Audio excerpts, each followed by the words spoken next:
I am Zariah, 35 years old, and on what was supposed to be the happiest day of my life, I watched my own brother try to drug me. Through the reflection of a silver catering tray, I saw Malik empty a clear vial into my champagne flute. I did not scream. I did not cause a scene. I simply swapped our glasses. When he raised his tainted glass for a toast, promising me a surprise, I smiled and watched him swallow every last drop. 20 minutes later, his little surprise completely destroyed him. Before I continue this story, let me know where you are watching from in the comments below. Hit like and subscribe if you have ever had to outsmart toxic family members who severely underestimated you. The Atlanta Botanical Gardens looked exactly as I had designed them to look for my wedding reception. Lush white orchids cascaded from crystal vases, warm amber lighting illuminated the ancient oak trees, and a live jazz band played softly over the quiet hum of 200 elite guests. I sat at the sweetheart table, running my fingers over the beaded lace of my gown, feeling the heavy, humid Georgia air wrap around the open-air pavilion.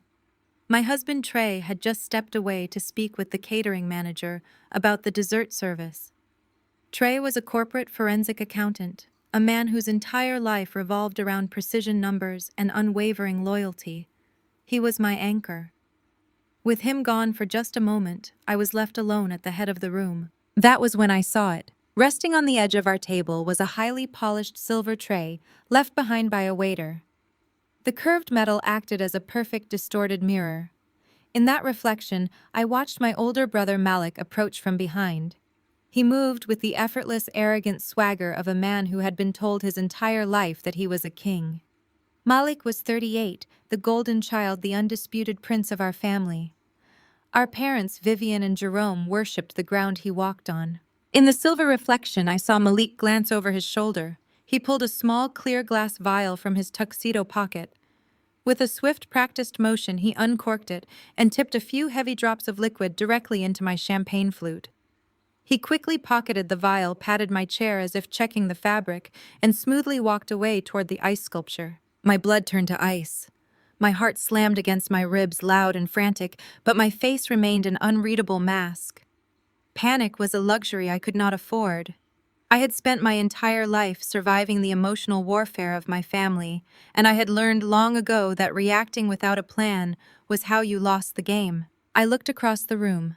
Malik was now standing next to his wife Chloe.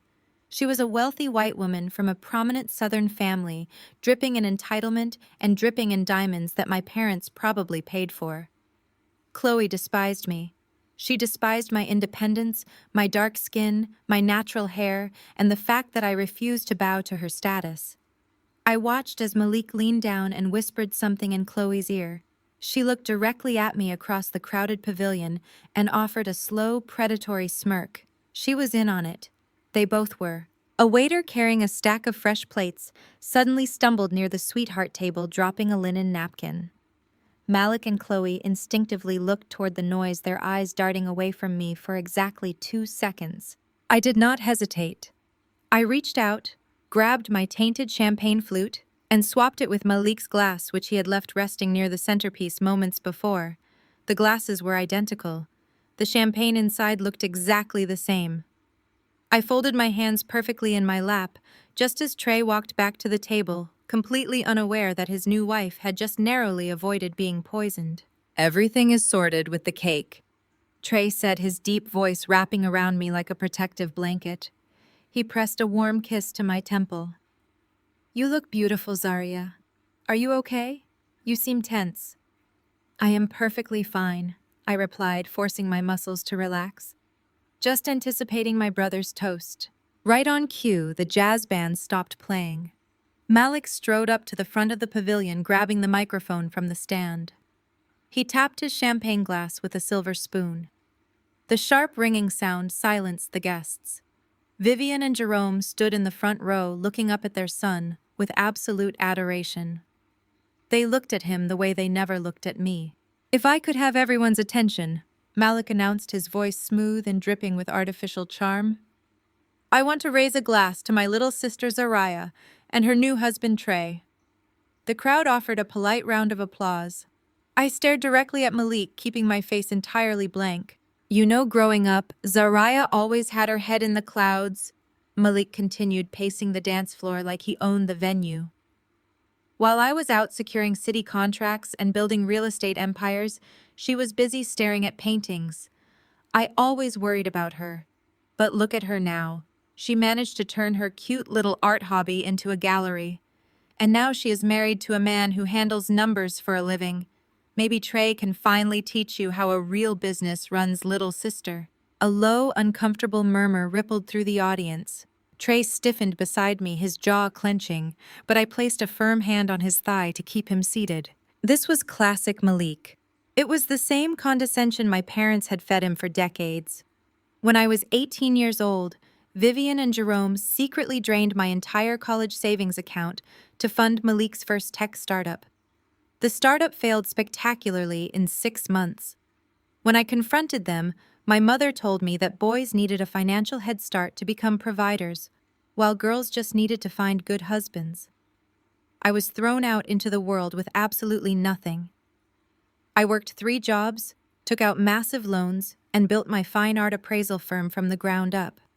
Today, my firm handled multi-million-dollar acquisitions for elite collectors across the country. Yet to my family, I was still just the little girl playing with paint. So here is to Zariah, Malik said, lifting the champagne glass I had placed at his seat. He locked eyes with me, his gaze dark and malicious. Congratulations, little sister. Drink up. My surprise for you is coming very soon. I stood up. I picked up my glass, the clean glass. I looked my brother dead in the eye and offered him a radiant, lethal smile. I cannot wait, Malik. Cheers. I brought the glass to my lips and took a long, deliberate sip. Across the room, Chloe's smirk widened into a triumphant grin. Malik maintained eye contact with me as he tilted his head back and swallowed his entire glass of poisoned champagne. He wiped his mouth, handed the microphone back to the bandleader, and strutted back to his table like a conquering hero. He had no idea he had just signed his own death warrant. The band resumed playing a lively tune. Waiters began clearing the dinner plates, and the reception flowed seamlessly into the evening. I sat back down, my heart pounding a steady, rhythmic beat against my ribs. I watched Malik intently. For the first 10 minutes, nothing happened. He laughed with my parents, drank a whiskey on the rocks, and danced with Chloe. Then the 20-minute mark hit. It was time for the father-daughter dance. Jerome walked over to the sweetheart table, offering his hand with a stiff, obligatory smile. I stepped onto the marble dance floor with my father. The music was slow and sentimental, a stark contrast to the coldness between us. Trey seems like a capable man, Jerome muttered quietly as we swayed back and forth. He is an accountant, right? Maybe he can look over Malik's books next quarter. Your brother's real estate firm is expanding so fast he could use some reliable help. Trey investigates corporate fraud, Dad, I replied sharply. I doubt Malik wants him anywhere near his ledgers. Jerome scowled, gripping my hand a little too tightly. You always have to be difficult, Zariah. You cannot just be happy for your brother's success. He gave a beautiful toast tonight. I opened my mouth to respond, but a sudden chaotic noise erupted near the bar. I turned my head just in time to see Malik stumble backward into a cocktail table. Glasses shattered, raining crystal and ice across the marble floor. Malik gripped the edge of the bar, his face glistening with a sudden, unnatural layer of sweat. His eyes were wide and unfocused. He tried to take a step forward, but his legs simply gave out beneath him. Malik, Vivian screamed, her voice tearing through the elegant pavilion. My brother collapsed hard onto the marble, his body convulsing slightly before going entirely limp. The music screeched to a halt. Guests gasped and backed away in horror. Jerome dropped my hand and sprinted across the dance floor toward his son. Chloe fell to her knees beside her husband, shaking his shoulders and screaming hysterically. "Call an ambulance! Somebody call an ambulance!" she shrieked, her face flushed red. She looked wildly around the room, her gaze locking onto the catering staff. "What did you feed him? You poisoned him. Your cheap caterers poisoned my husband." She was actively weaponizing her tears, blaming the Black-owned catering company I had specifically hired for my wedding. I stood perfectly still on the dance floor, watching the chaos unfold with absolute clarity. The sedative he had meant for me was hitting his system with terrifying speed. Paramedics who had been stationed near the botanical garden entrance for a prior event rushed into the pavilion within minutes. They pushed through the crowd, kneeling beside Malik. They rolled him onto his back and began checking his vitals. As they moved him, Malik's tailored tuxedo jacket rode up his torso. His smartphone, which had been resting in his inner pocket, slipped out and slid across the smooth marble floor. It stopped directly near Trey's polished leather shoes. In the frenzy of Vivian crying, Jerome yelling at the paramedics, and Chloe causing a scene, nobody was looking at Trey. My husband calmly placed his foot over the phone. He knelt down, pretending to tie his shoelace, and smoothly slipped Malik's phone into his own pocket. The paramedics loaded Malik onto a stretcher. "His heart rate is dangerously low and he is unresponsive," one of the medics shouted over the noise.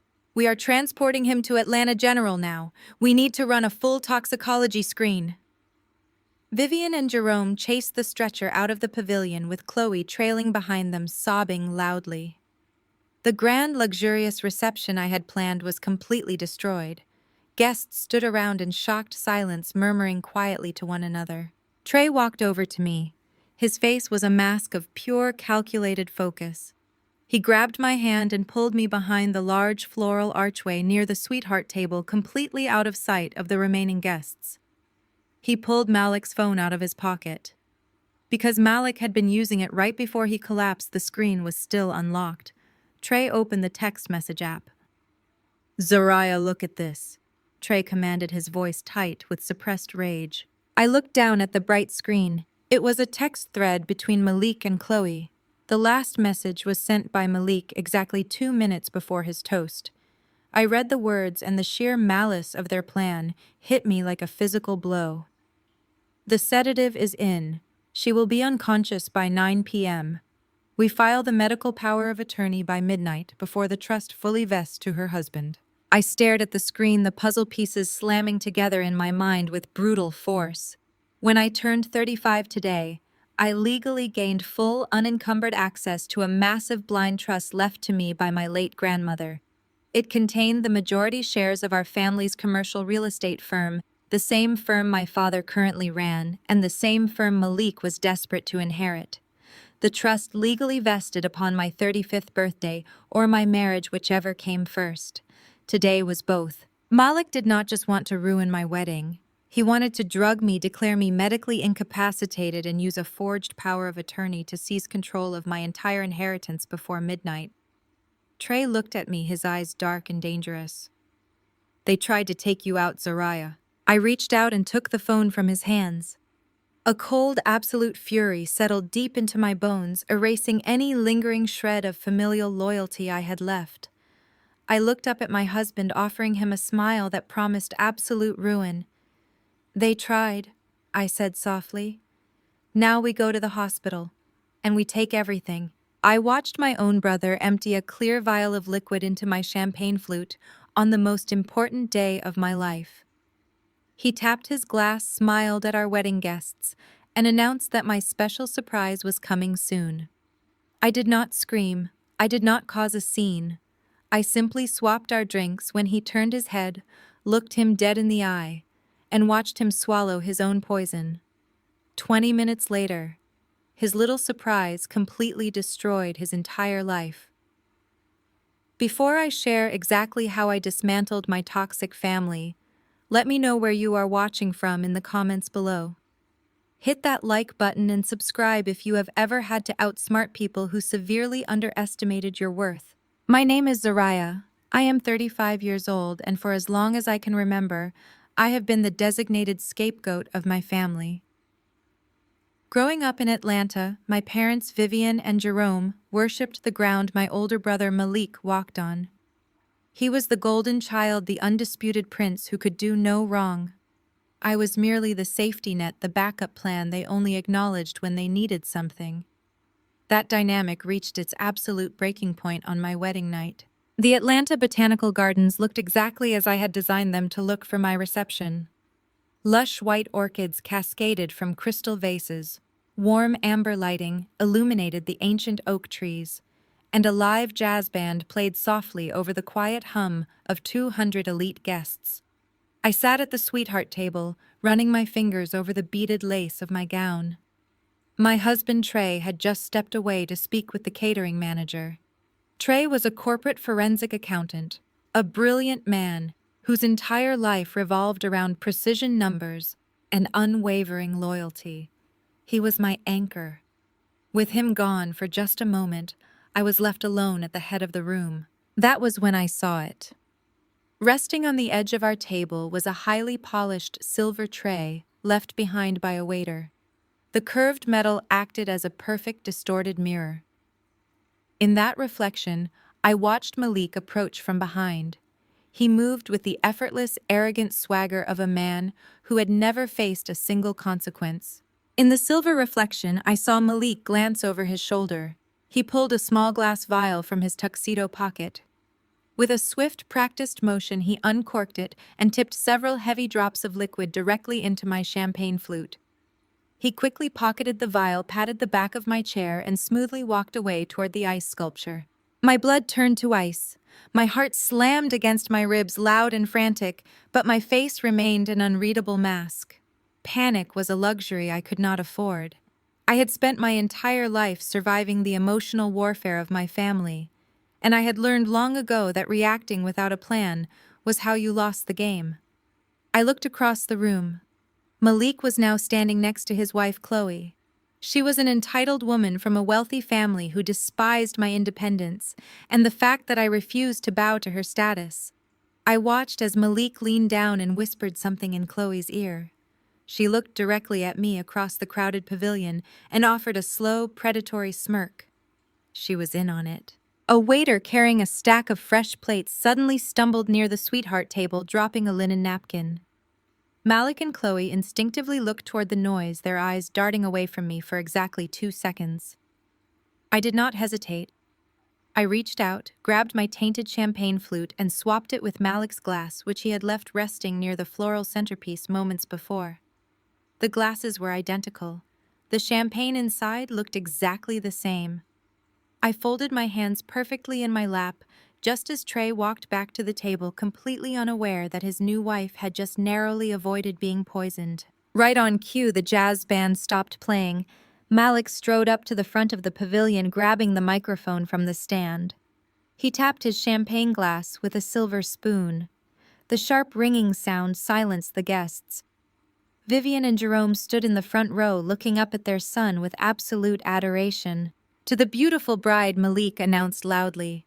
His voice was smooth and dripping with artificial charm. "My little sister Zariah, you finally made it." He raised the tainted glass high in the air. "You know, growing up, Zariah always had her head in the clouds with her cute little art hobby. While I was out securing city contracts and building real estate empires, she was busy staring at paintings. But look at her now, married to a man who handles numbers for a living. Maybe Trey can finally teach you how a real business runs, little sister." A low, uncomfortable murmur rippled through the audience.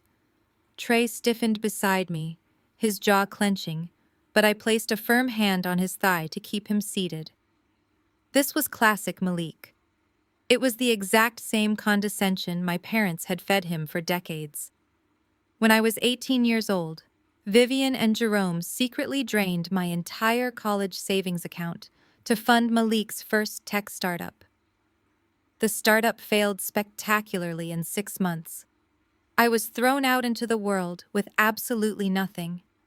I worked 3 jobs, took out massive loans, and built my fine art appraisal firm from the ground up.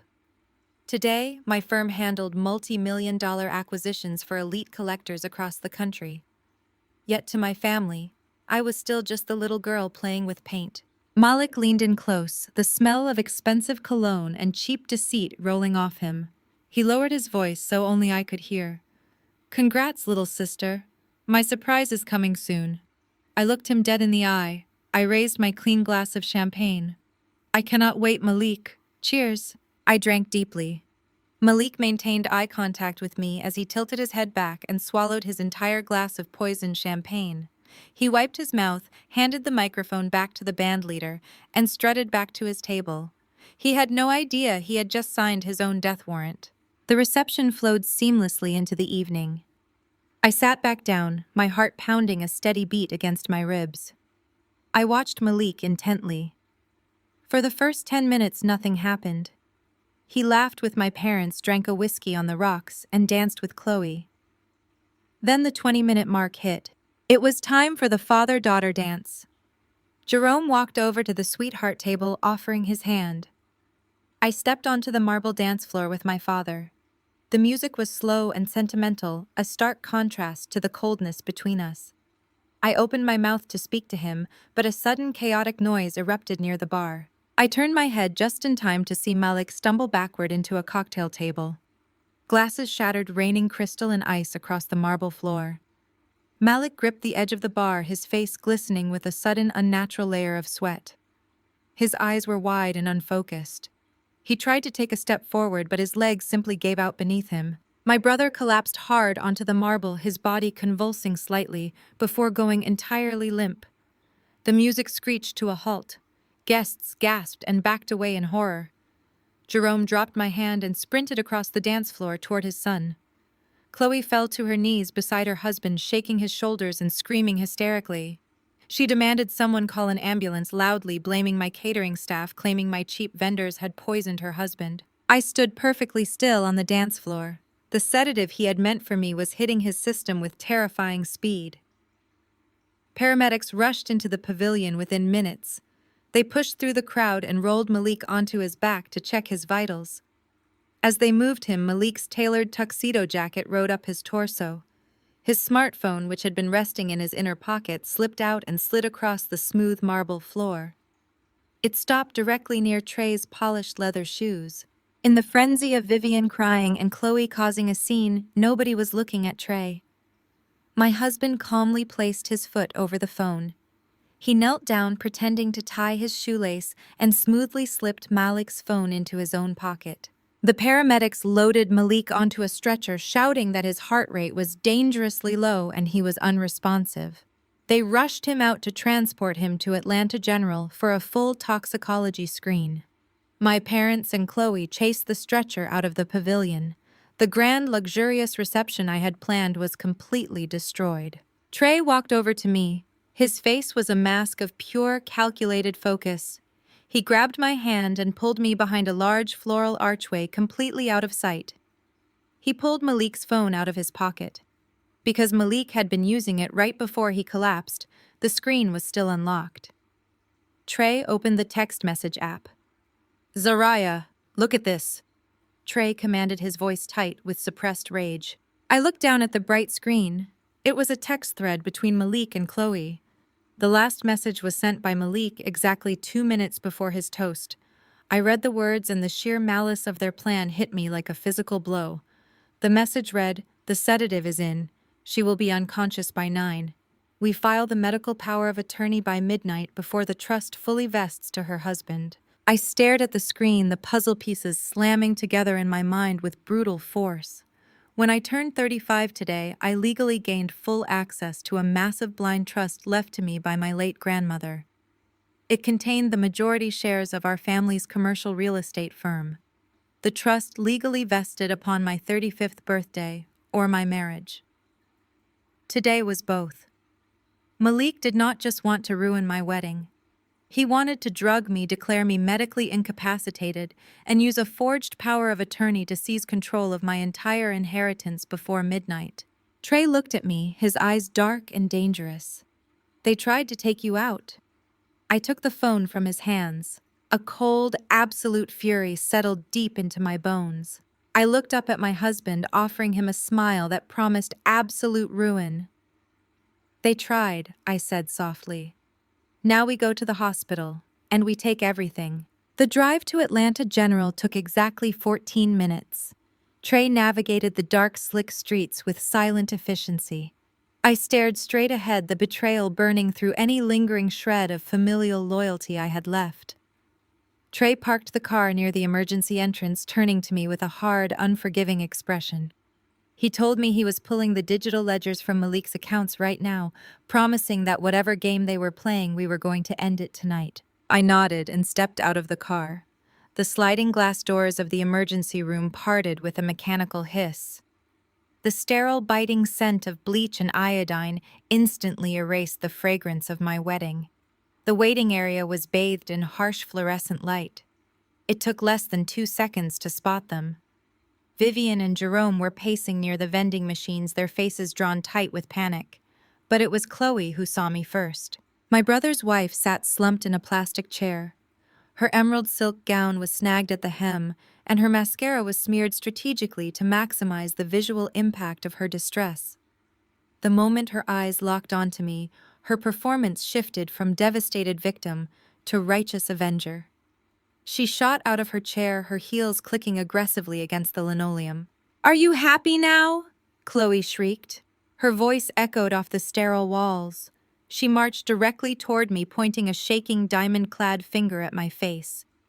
"Your cheap, incompetent caterers poisoned my husband. I told Malik we should have used my family's event planners. But no, he had to hire those amateur vendors you insisted on using. Now he is lying on a gurney hooked up to a ventilator, and it is entirely your fault." Vivian and Jerome rushed over, standing squarely behind Chloe to form a united toxic front. They looked at me with the exact same disgust they had worn when I was 18, begging for the college tuition they had just handed to Malik. I did not raise my voice. I did not shrink back. I handed my bridal clutch to Trey and took 2 slow, deliberate steps forward. I invaded Chloe's personal space, forcing her to crane her neck slightly to maintain eye contact. "Let us get one thing absolutely clear, Chloe," I said, my tone completely devoid of emotion. "My caterers operate a multi-million-dollar culinary enterprise. Nobody from their kitchen poisoned your husband. He collapsed foaming at the mouth after eating your food," Chloe yelled, taking a desperate step back to escape the sheer intensity of my gaze. "He collapsed exactly 20 minutes after drinking a glass of champagne," I corrected her, watching the blood slowly drain from her face. "A glass of champagne that he poured for me. Food poisoning takes hours to manifest, Chloe. What Malik experienced on that dance floor was a complete rapid onset neurological shutdown." My mother gasped, clutching Jerome's arm, demanding to know what I was talking about. I ignored Vivian and kept my eyes locked on my sister-in-law. Chloe's chest was heaving. The arrogant smirk she had worn at the reception was gone, replaced by a flickering, frantic panic. She knew. I could see the exact moment the realization hit her. She knew that I knew. When the attending physician comes through those double doors, I continued, my voice sharp enough to cut glass. "He is going to hand you a toxicology report. That report will not show salmonella or an allergic reaction. It will show massive concentrated levels of an unprescribed heavy neuroinhibitor." Jerome stepped forward. His face flushed with anger, demanding to know if I was implying someone intentionally drugged his son. "I am stating a medical fact, Dad," I said, finally shifting my gaze to my father. "A fact that will trigger an automatic police investigation. And when the detectives ask to see the venue's security footage, they will watch Malik pull a clear vial from his tuxedo pocket and empty a heavy sedative directly into my drink." The silence that crashed over the waiting room was absolute. Chloe stumbled backward, her spine hitting the wall next to the vending machine. She was entirely trapped. She had spent the entire car ride preparing to sue my caterers and ruin my professional reputation, completely unaware that Malik had swallowed his own trap. "You switched the glasses," Chloe whispered. It was a confession wrapped in a realization. Trey let out a low, humorless chuckle from behind me, pointing out that she had just admitted she knew about the plan. Vivian stared at Chloe, then turned her horrified gaze toward me. The fragile illusion of our family dynamic was fracturing right in front of her eyes, but true to form, my mother refused to look at the ugly truth of her golden child. She could never admit her son was a monster, therefore I had to be the villain. Vivian closed the distance between us, her hand raised high, and slapped me hard across the face. The sharp crack of my mother's palm striking my cheek echoed down the sterile hospital corridor. The impact snapped my head to the side, leaving a burning, stinging heat blooming across my skin. A sharp metallic taste flooded my mouth where my teeth had caught the inside of my lip. Trey moved instantly. His massive frame surged forward, his hand reaching out to put a physical barrier between my mother and me. I raised my hand and pressed it flat against his chest, stopping him in his tracks. He looked down at me, his jaw clenched so tightly a muscle ticked near his ear, but he respected my silent command. This was my battle. I did not need to be saved. I needed to finish this. I slowly turned my face back to look at Vivian. My mother was breathing heavily, her designer pearls rising and falling against her chest. Her eyes were wild with that familiar manic desperation she always displayed whenever her golden boy was threatened. "You are a monster!" Vivian hissed, pointing a manicured finger directly at my face. "Your brother is fighting for his life in a hospital bed right now, and you are standing out here terrorizing his poor wife. You have absolutely no empathy. You never have." Chloe let out a loud theatrical sob from her position against the vending machine. She buried her face in her hands, playing the fragile, devastated victim to absolute perfection. Empathy. I repeated, testing the word on my tongue. I tasted the blood in my mouth and swallowed it. "You want to talk to me about empathy, while the man you worship is currently having his stomach pumped for a heavy narcotic he brought to my wedding. Do not speak about your brother that way," Jerome barked, stepping up to stand shoulder to shoulder with his wife. My father did not even look at the red welt forming on my cheek. He did not ask if I was all right.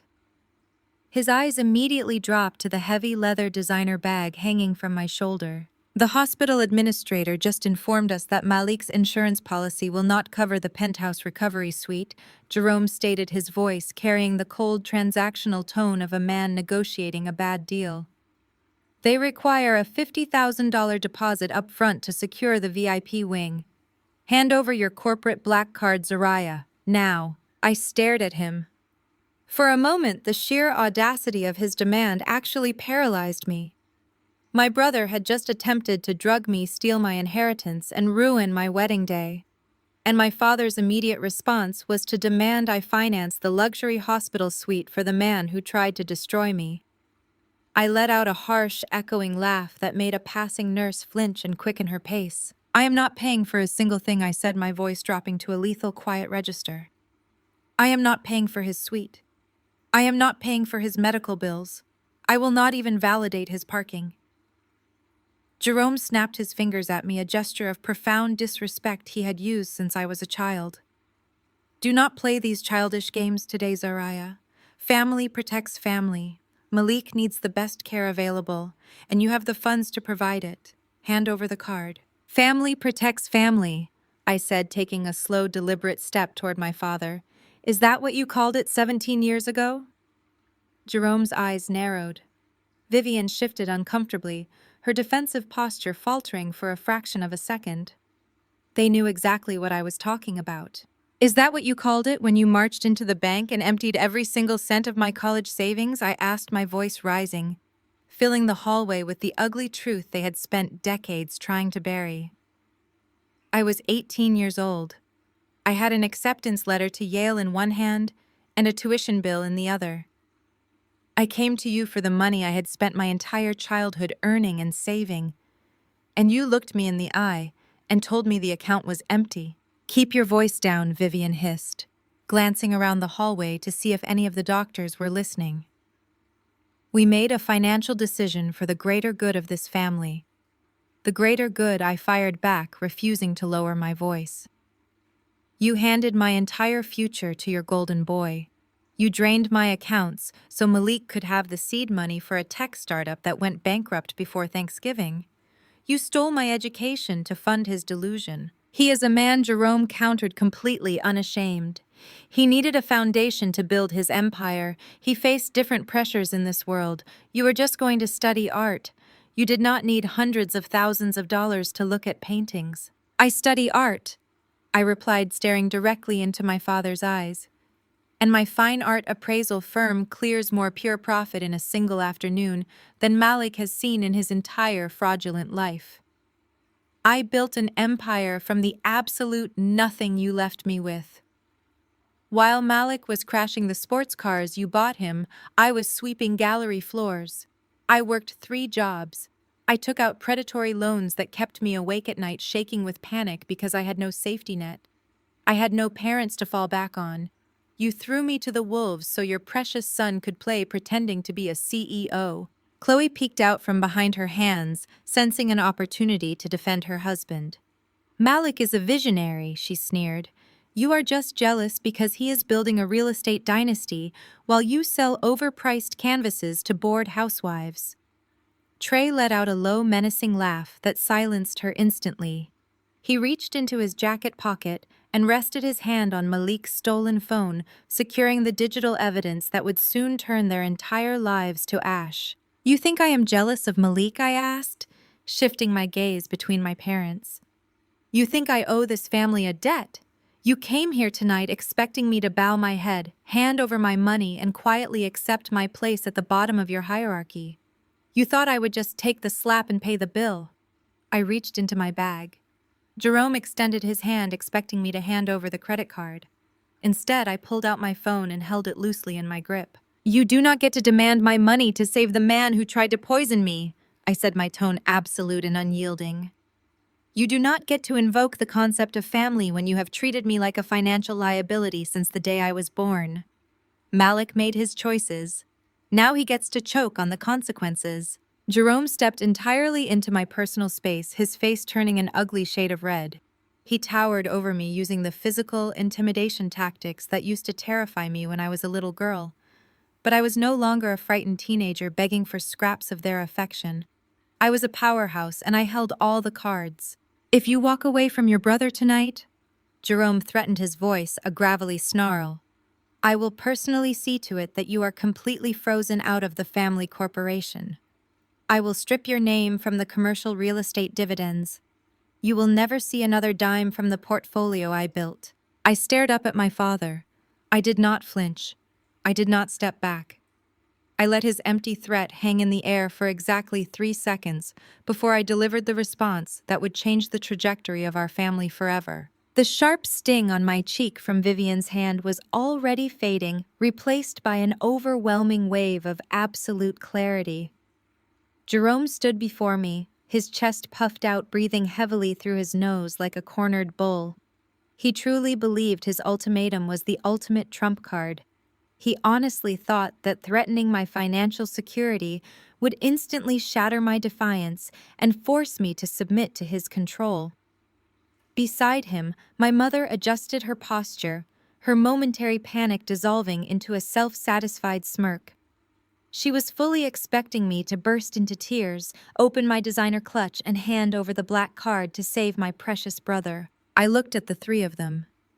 Chloe was trembling against the vending machine, her eyes darting between my father and me. She was terrified of the truth I held, but she was desperately hoping Jerome's financial leverage would silence me. I did not give them the satisfaction of an immediate reaction. I did not yell. I did not attempt to defend my position. I simply turned my back on them. I took Trey by the hand, the heavy silk of my wedding gown brushing against the sterile linoleum floor, and began walking away. My heels clicked in a steady rhythmic cadence down the long hospital corridor. The silence stretching behind me was profound. For a few seconds, they were entirely paralyzed by my retreat. They had anticipated a fight. They had expected me to beg for my position within the family hierarchy.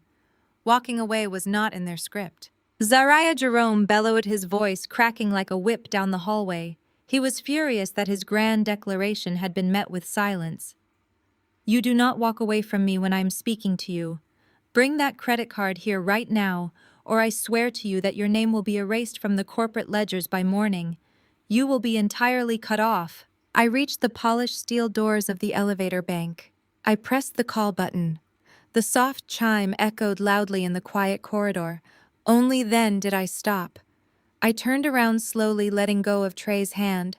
I looked down the hallway at the family that had spent 35 years trying to make me feel small.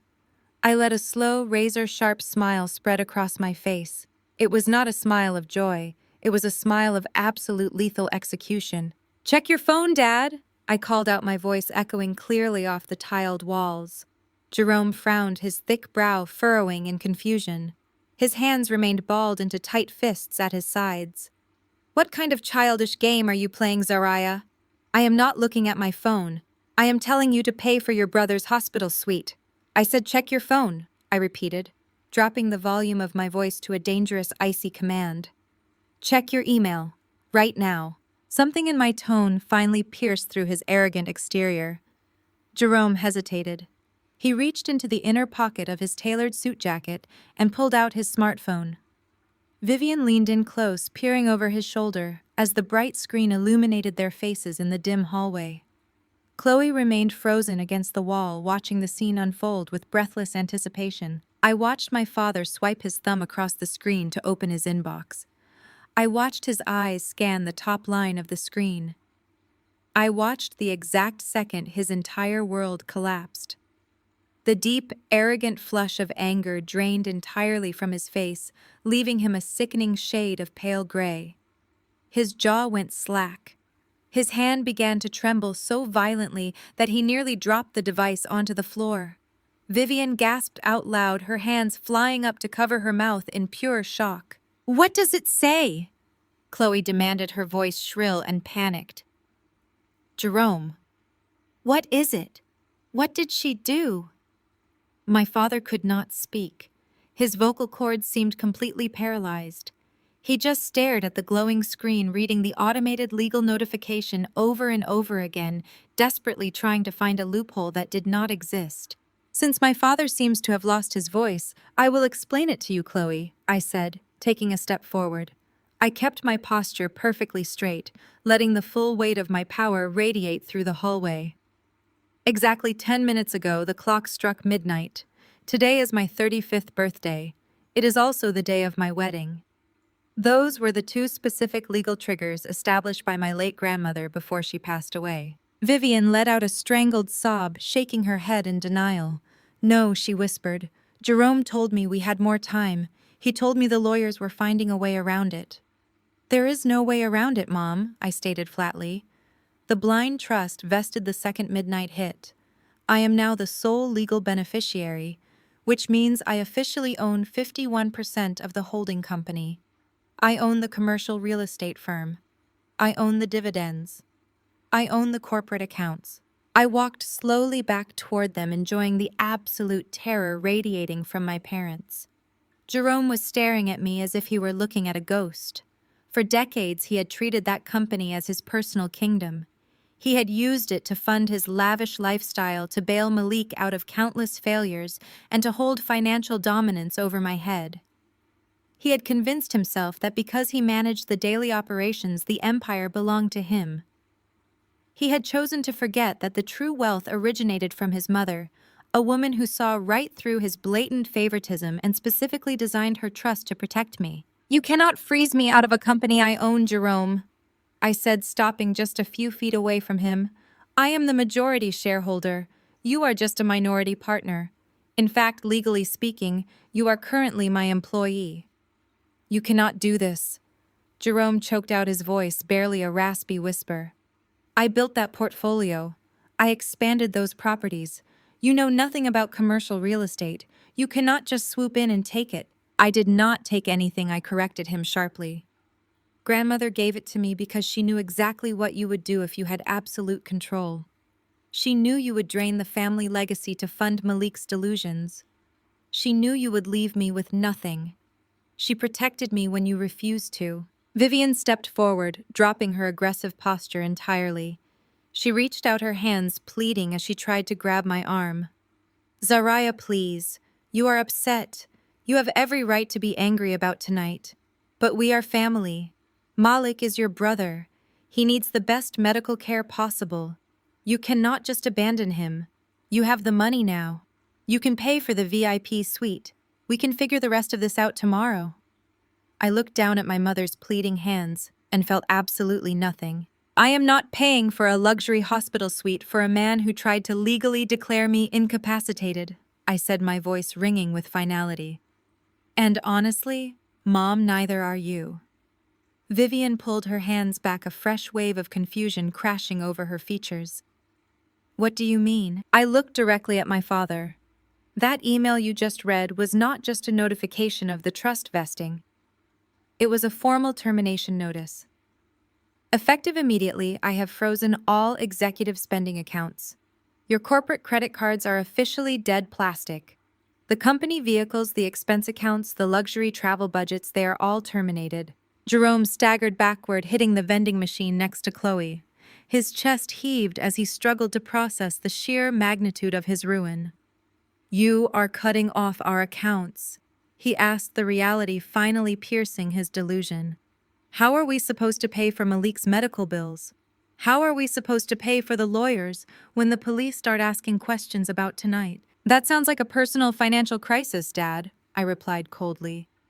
"I suggest you figure it out. Maybe you can sell one of Malik's sports cars. Or better yet, maybe Chloe can ask her prestigious family to foot the bill, since she was so eager to brag about their wealth earlier tonight." Chloe let out a loud, wretched wail, sliding down the wall until she hit the floor. She buried her face in her knees, crying hysterically, as the reality of her husband's medical and legal nightmare completely consumed her. Vivian was weeping openly now, clinging to Jerome's arm. "You are destroying this family," she sobbed, looking at me with pure hatred. "You are a cold, heartless girl. You always have been." "I am exactly what you made me," I told her. "You drained my accounts when I was 18 and told me to figure it out. I did. Now I am telling you the exact same thing. Figure it out." The elevator chimed behind me, signaling its arrival. The heavy steel doors slid open. I turned my back on my weeping mother, my ruined father, and my hysterical sister-in-law. I walked back toward the elevator, stepping inside the brightly lit car. Trey stepped in right behind me, his hand resting securely on the small of my back. He turned to face the hallway, his expression an impenetrable fortress of support. Jerome took one desperate, stumbling step forward. "Zariah, wait, you cannot just leave us here." I reached out and pressed the button for the lobby. I looked my father in the eye one last time. "Watch me." The polished steel doors slid shut, cutting off his voice, cutting off their panic, and finally cutting the toxic cord that had bound me to them for 35 years. I was entirely free. The steel doors closed, leaving my parents and sister-in-law to drown in the shallow end of the reality they had created. Trey and I walked out of Atlanta General Hospital and stepped into the cool, humid Georgia night. For the first time in my entire life, the suffocating weight of my family's expectations was gone. We spent the next 48 hours consolidating my newly acquired power. Trey systematically locked Jerome out of the holding company's primary servers. We transferred the commercial real estate deeds into a secure blind LLC. By the time the weekend was over, my father was effectively a ghost within the empire he claimed to have built. Meanwhile, Malik was slowly clawing his way back to consciousness. The hospital doctors managed to flush the heavy sedative from his system, saving him from the catastrophic brain damage he had so eagerly prepared for me. He woke up in a standard recovery room, not the VIP penthouse suite Jerome had demanded. Chloe was sitting beside his bed, her designer clothes wrinkled her face, a mask of bitter exhaustion. When Malik finally opened his eyes, his first instinct was to reach for his tuxedo pocket to check his phone. He needed to confirm that the medical power of attorney had been filed. He needed to see the trust assets transferred into his name. His pocket was empty. Chloe leaned over the hospital bed and delivered the crushing blow. She told him I had switched the champagne glasses. She told him I knew everything. And then she delivered the ultimate financial death sentence. She explained that I had legally seized control of the family trust at midnight, terminated their corporate spending accounts, and left them completely cut off. Malik went completely ballistic. He ripped the IV lines from his arms, screaming until the nurses had to rush in and physically restrain him. The realization that his brilliant foolproof trap had failed completely broke his fragile ego. He had lost the company, he had lost the money. But most importantly, he had been outsmarted by the sister he considered beneath his notice. Enraged and humiliated, Malik and Chloe realized they could no longer fight me on the corporate battlefield. I held all the keys to the holding company, and Trey's forensic accounting protocols made it impossible for them to embezzle a single cent. But Chloe was a woman raised in the venomous circles of old Southern wealth. She knew that if you could not bankrupt a person legally, you destroyed their reputation socially. Chloe's family possessed deep generational ties to the Atlanta art scene. Her mother sat on the board of directors for 3 major museums, and her father golfed with the wealthiest private collectors in the state. Chloe knew exactly where I was most vulnerable, my fine art appraisal firm. My business was built entirely on trust, prestige, and an immaculate reputation. I handled multi-million-dollar acquisitions, authenticated rare historical pieces, and managed the private vaults for Atlanta's elite. In the high-end art world, a single whisper of impropriety was enough to ruin a career permanently. Chloe weaponized her country club connections with ruthless efficiency. She spent the next 3 days hosting private luncheons, attending charity galas, and making dozens of calculated phone calls. She did not just say I was a bad sister. She fabricated a lie so toxic and specific that it was guaranteed to ignite absolute panic among my investors. Chloe told everyone who would listen that my firm was currently under a covert federal investigation. She whispered to prominent gallery owners that I had been authenticating forged canvases and laundering the dirty money through my newly acquired family trust. She claimed my sudden acquisition of the real estate empire was actually the result of an illegal financial settlement designed to cover up my art fraud. It was a masterpiece of character assassination. It blended just enough truth about my sudden corporate takeover with absolute lies about my professional integrity. The fallout hit my office like a localized earthquake on Thursday morning. I was sitting at my glass desk reviewing an appraisal portfolio for a collection of post-war abstract expressionist paintings when my private office line rang. It was Marcus Vance, one of my oldest and most lucrative clients. Marcus was a notoriously paranoid tech billionaire who stored over $20 million worth of fine art in my climate-controlled vaults. He did not bother with pleasantries. He demanded to know if the FBI had raided my offices. I sat perfectly still, my pen hovering over the portfolio. I calmly asked Marcus where he had heard such a ridiculous fabrication. His voice was tight with anxiety as he explained that his wife had been playing tennis with Chloe's mother. The rumor was spreading through Buckhead like wildfire. Marcus told me he could not risk his collection being seized as evidence in a federal racketeering case. He demanded that I prepare his entire vault for immediate transfer by the end of the business day. I maintained a steady, soothing tone, assuring him there was no investigation, but the damage was already done. He hung up the phone before I could finish my sentence. That first phone call was just the beginning of the avalanche. Over the next 4 hours, my phone did not stop ringing. Gallery directors who had partnered with me for years suddenly canceled our authentication contracts. Private collectors sent frantic emails demanding immediate audits of their portfolios. 2 independent auction houses formally requested that I step down from their advisory boards until the supposed federal investigation was resolved. Chloe's smear campaign was working with terrifying speed. In the insular, paranoid world of high-end art clients did not wait for proof. They reacted to the smoke before they ever saw the fire. By 3 o'clock in the afternoon, my firm was facing catastrophic losses. If the panic continued to spread, I would lose my entire client base by Friday. My assistant, a sharp, fiercely loyal woman named Elena, walked into my office carrying a stack of cancellation notices. Her face was pale.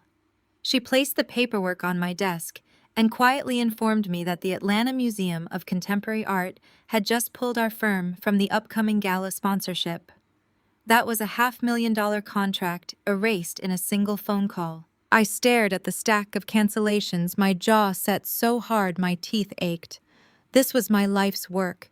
I had built this firm from the ashes of my stolen college fund. I had scrubbed floors, taken out terrible loans, and sacrificed a decade of my life to build my reputation. And Chloe was attempting to burn it to the ground with a few venomous whispers over expensive country club salads. Trey walked into my office precisely at 4 o'clock. He took one look at my face, gently closed the glass door, and locked it. He walked around my desk and placed his hands on my shoulders, his thumbs rubbing reassuring circles into my tense muscles. He already knew. He had been monitoring my business accounts and saw the sudden massive withdrawal requests. Trey did not offer me empty platitudes. He did not tell me everything was going to be all right. He simply pulled up a chair, opened his laptop, and asked me who initiated the strike. I told him it was Chloe. I explained the specific nature of the rumor and how it was spreading through her mother's social network. Trey's eyes darkened with that familiar predatory focus. He cracked his knuckles and began typing. If Chloe wants to weaponize financial crimes, Trey said, his voice a low, soothing rumble, then she needs to understand what a real financial crime looks like. Trey explained that while he had Malik's phone at the hospital, he had done much more than just read text messages. He had cloned the entire device. He had downloaded every encrypted email, every hidden ledger, and every offshore account routing number Malik had ever touched. While Malik was playing real estate tycoon under my father's protection, he had been incredibly sloppy with his personal taxes and his corporate slush funds. Trey had spent the last 3 days auditing my brother's private finances, mapping out a labyrinth of wire fraud and tax evasion that would guarantee federal prison time. I looked at the cancellation notices on my desk, and then I looked at my brilliant, dangerous husband. Chloe thought she could destroy me by inventing a fake federal investigation. She had no idea that Trey had just handed me the evidence to trigger a real one for her husband. The panic that had been gripping my chest entirely evaporated, replaced by a cold, calculating calm. I picked up the stack of cancellation notices and dropped them directly into the shredder. If they wanted to play dirty, we were going to redefine the rules of the game. The home office was silent, save for the hum of Trey's high-performance processor and the relentless clicking of his keyboard. Outside, the Atlanta night was still, but inside the room, the air felt charged with the electricity of a storm that had not yet broken. I paced the length of the rug, my hands gripping a lukewarm mug of coffee, watching Trey's eyes dart across 3 different monitors. He was a machine, a man who saw patterns in noise and truth in the most obscure data. He had spent the last 4 hours dismantling Malik's entire digital existence. Trey stopped typing and let out a long, slow breath. He pushed his chair back from the desk, his expression grave. I set my mug down on the mahogany surface and leaned over his shoulder. I knew that look. It was the look he wore when he found the skeleton in the closet of a Fortune 500 company. He maximized a window on the center screen. Take a look at this document. It is titled Duyen Mao 1_10.docx, and it details the foundation of what Malik wanted everyone to believe was his real estate empire. I scanned the lines of text. It was a breakdown of his assets listing properties, commercial contracts, and valuation projections that looked at first glance incredibly robust. It looks legitimate, I said, my voice barely above a whisper. It lists holdings in Midtown commercial lots in Buckhead, even a new development project near the airport. That was what he showed the bank and our parents to keep the capital flowing. Trey shook his head slowly. That is exactly what he wanted people to see. It is a shell game, Zariah. He opened a second file, Duyen Mao 2_10.docx, which appeared to be a complex ledger of offshore transactions and shell companies. Look at the flow of capital here. These properties do not generate income, they consume it. He was using funds from new loans to pay the interest on old ones. It is a classic Ponzi scheme, but he lacked the foresight to make it sustainable. He was not a developer. He was a desperate man juggling knives. I felt a chill move down my spine. Malik had always been arrogant, but this was sheer lunacy. He had leveraged everything he had against a fantasy. The realization that my brother had not just been a failure, but a criminal who played with our family's security, brought a sudden sick feeling to my stomach. Trey did not stop there. He scrolled further, his face darkening with each new line of data he uncovered. The debt was not just with the banks. That was the easy part to hide. It was the syndicate he was tangled with that truly terrified me. He pulled up Duyen Mao 3_10.docx, a series of encrypted messages and payment schedules. The language in these exchanges was blunt, stripped of the professional veneer Malik used in public. "These are not standard business lenders," Trey said, his voice dropping an octave. "They are a private syndicate operating out of the Caribbean. They do not care about credit scores or corporate restructuring. They care about collateral. Look at the terms in Duyen Mao 4_10.doc_X. This is the legal notice they sent him 2 weeks ago. He is $15 million in the hole, and they do not give extensions. They do not accept excuses." I read the document with growing horror. The interest rates were astronomical, designed to ensure he would never get out from under the debt. They were collecting payments by liquidating assets he did not actually own, which explained why he had been so desperate to steal my inheritance. He had needed to cover his debts before his creditors came to collect on his personal assets. $15 million, I repeated. He was playing with fire, and he thought he was untouchable. He thought he could drug you and take your trust before anyone noticed the empire was burning, Trey said, turning to look at me. If you had fallen unconscious, he would have drained your accounts, paid off the syndicate, and vanished. Or he would have used your assets to secure a new round of financing, buying himself another few months of illusion. He was planning to sacrifice you to save his own neck. I looked at the screen, at the cold, hard numbers that defined my brother's miserable life. My fury toward him began to shift into something else, a chilling detachment. He had tried to kill me, and he had failed. Now he was left with nothing but the predators he had invited into our lives. What happens when they find out he has no money and no access to the trust, I asked. Trey turned back to the monitors. That is the question, isn't it? If they realize the well has run dry and that his access to your inheritance is permanently severed, they will not just go after him. They will go after the family. They will go after the assets they believe he controls. Jerome and Vivian have no idea what they have signed up for. They still think this is just a family dispute over money. They are about to discover that they are dealing with people who do not play by the rules of civil court. I moved to the window, looking out over the sleeping city. The lights of Atlanta stretched out like a galaxy, beautiful and distant. Malik had wanted to be king of this city. He had wanted to rule it from a throne built on lies. Now he was lying in a hospital bed, waking up to the realization that his kingdom was ash, and the people he had sold his soul to were waiting for him. "We have everything we need to prove his fraud," Trey said, his voice firm. "We can alert the authorities to the syndicate's operations. It would put Malik away for a very long time." I looked back at Trey. "Do it. I want every shred of evidence sent to the SEC, the FBI, and the local DA. I do not want him to have a single inch of ground to stand on. If he wants to play with criminals, let him face the criminal justice system. And as for our parents, if they are foolish enough to continue shielding him, then they can face the consequences of their loyalty." Trey nodded, his fingers flying across the keys again.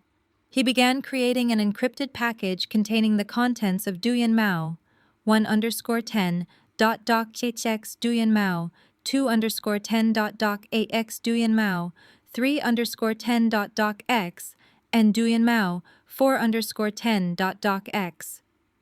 It was a digital dossier of destruction. It was the end of the prince. We sat there until the sky began to gray with the first light of dawn. I watched the progress bar on Trey's screen, seeing the transfer of files that would dismantle my family's reputation and secure my own safety. There was no joy in it, only the heavy final relief of a task completed. I had spent my life as the backup, the scapegoat, the girl who didn't matter. Now I was the woman who had stripped away the facade, revealing the rot beneath. My parents had spent my entire life telling me that Malik was the future, and I was the afterthought. They were about to learn that they had wagered their entire legacy on a man made of glass, and in doing so, they had managed to offend the only person who possessed the strength to rebuild what they had broken. The sun began to crest over the horizon, casting a long golden light across the desk. The era of the golden child was over. Today, the world would finally see Malik for exactly what he was.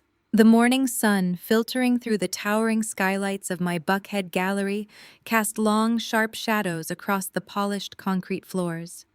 The private viewing was proceeding flawlessly. Waiters in crisp black vests circulated with crystal flutes of sparkling water, and silver trays of caviar. Atlanta's most elite art collectors, the very people Chloe had desperately attempted to poison against me just yesterday, murmured in hushed, reverent tones around a newly acquired collection of mid-century modern sculptures. I stood near the center display, wearing a tailored ivory suit that projected absolute authority. My posture was relaxed but vigilant. I was in my element, surrounded by the empire I had built with my own hands. The serene, sophisticated atmosphere shattered the moment the heavy glass front doors were shoved forcefully inward. The brass handles clattered loudly against the metal doorstops, sending a jarring echo through the cavernous room. Every head in the gallery turned. Jerome marched into my sanctuary, his face flushed a deep, violent crimson. Vivian trailed closely behind him, her manicured fingers gripping her designer handbag so tightly her knuckles were white. Flanking them was Arthur Sterling, a corrupt corporate attorney whose reputation for aggressive legal intimidation and ethical gray areas was well known in the city. Jerome ignored the shocked stares of my high-net-worth clients. He marched directly toward me, his heavy leather shoes echoing over the soft classical music playing overhead. Vivian looked around the room, her eyes darting nervously at the wealthy onlookers, but her desperation clearly outweighed her usual obsession with social etiquette. Arthur Sterling stepped forward, popping the latches on a thick leather briefcase.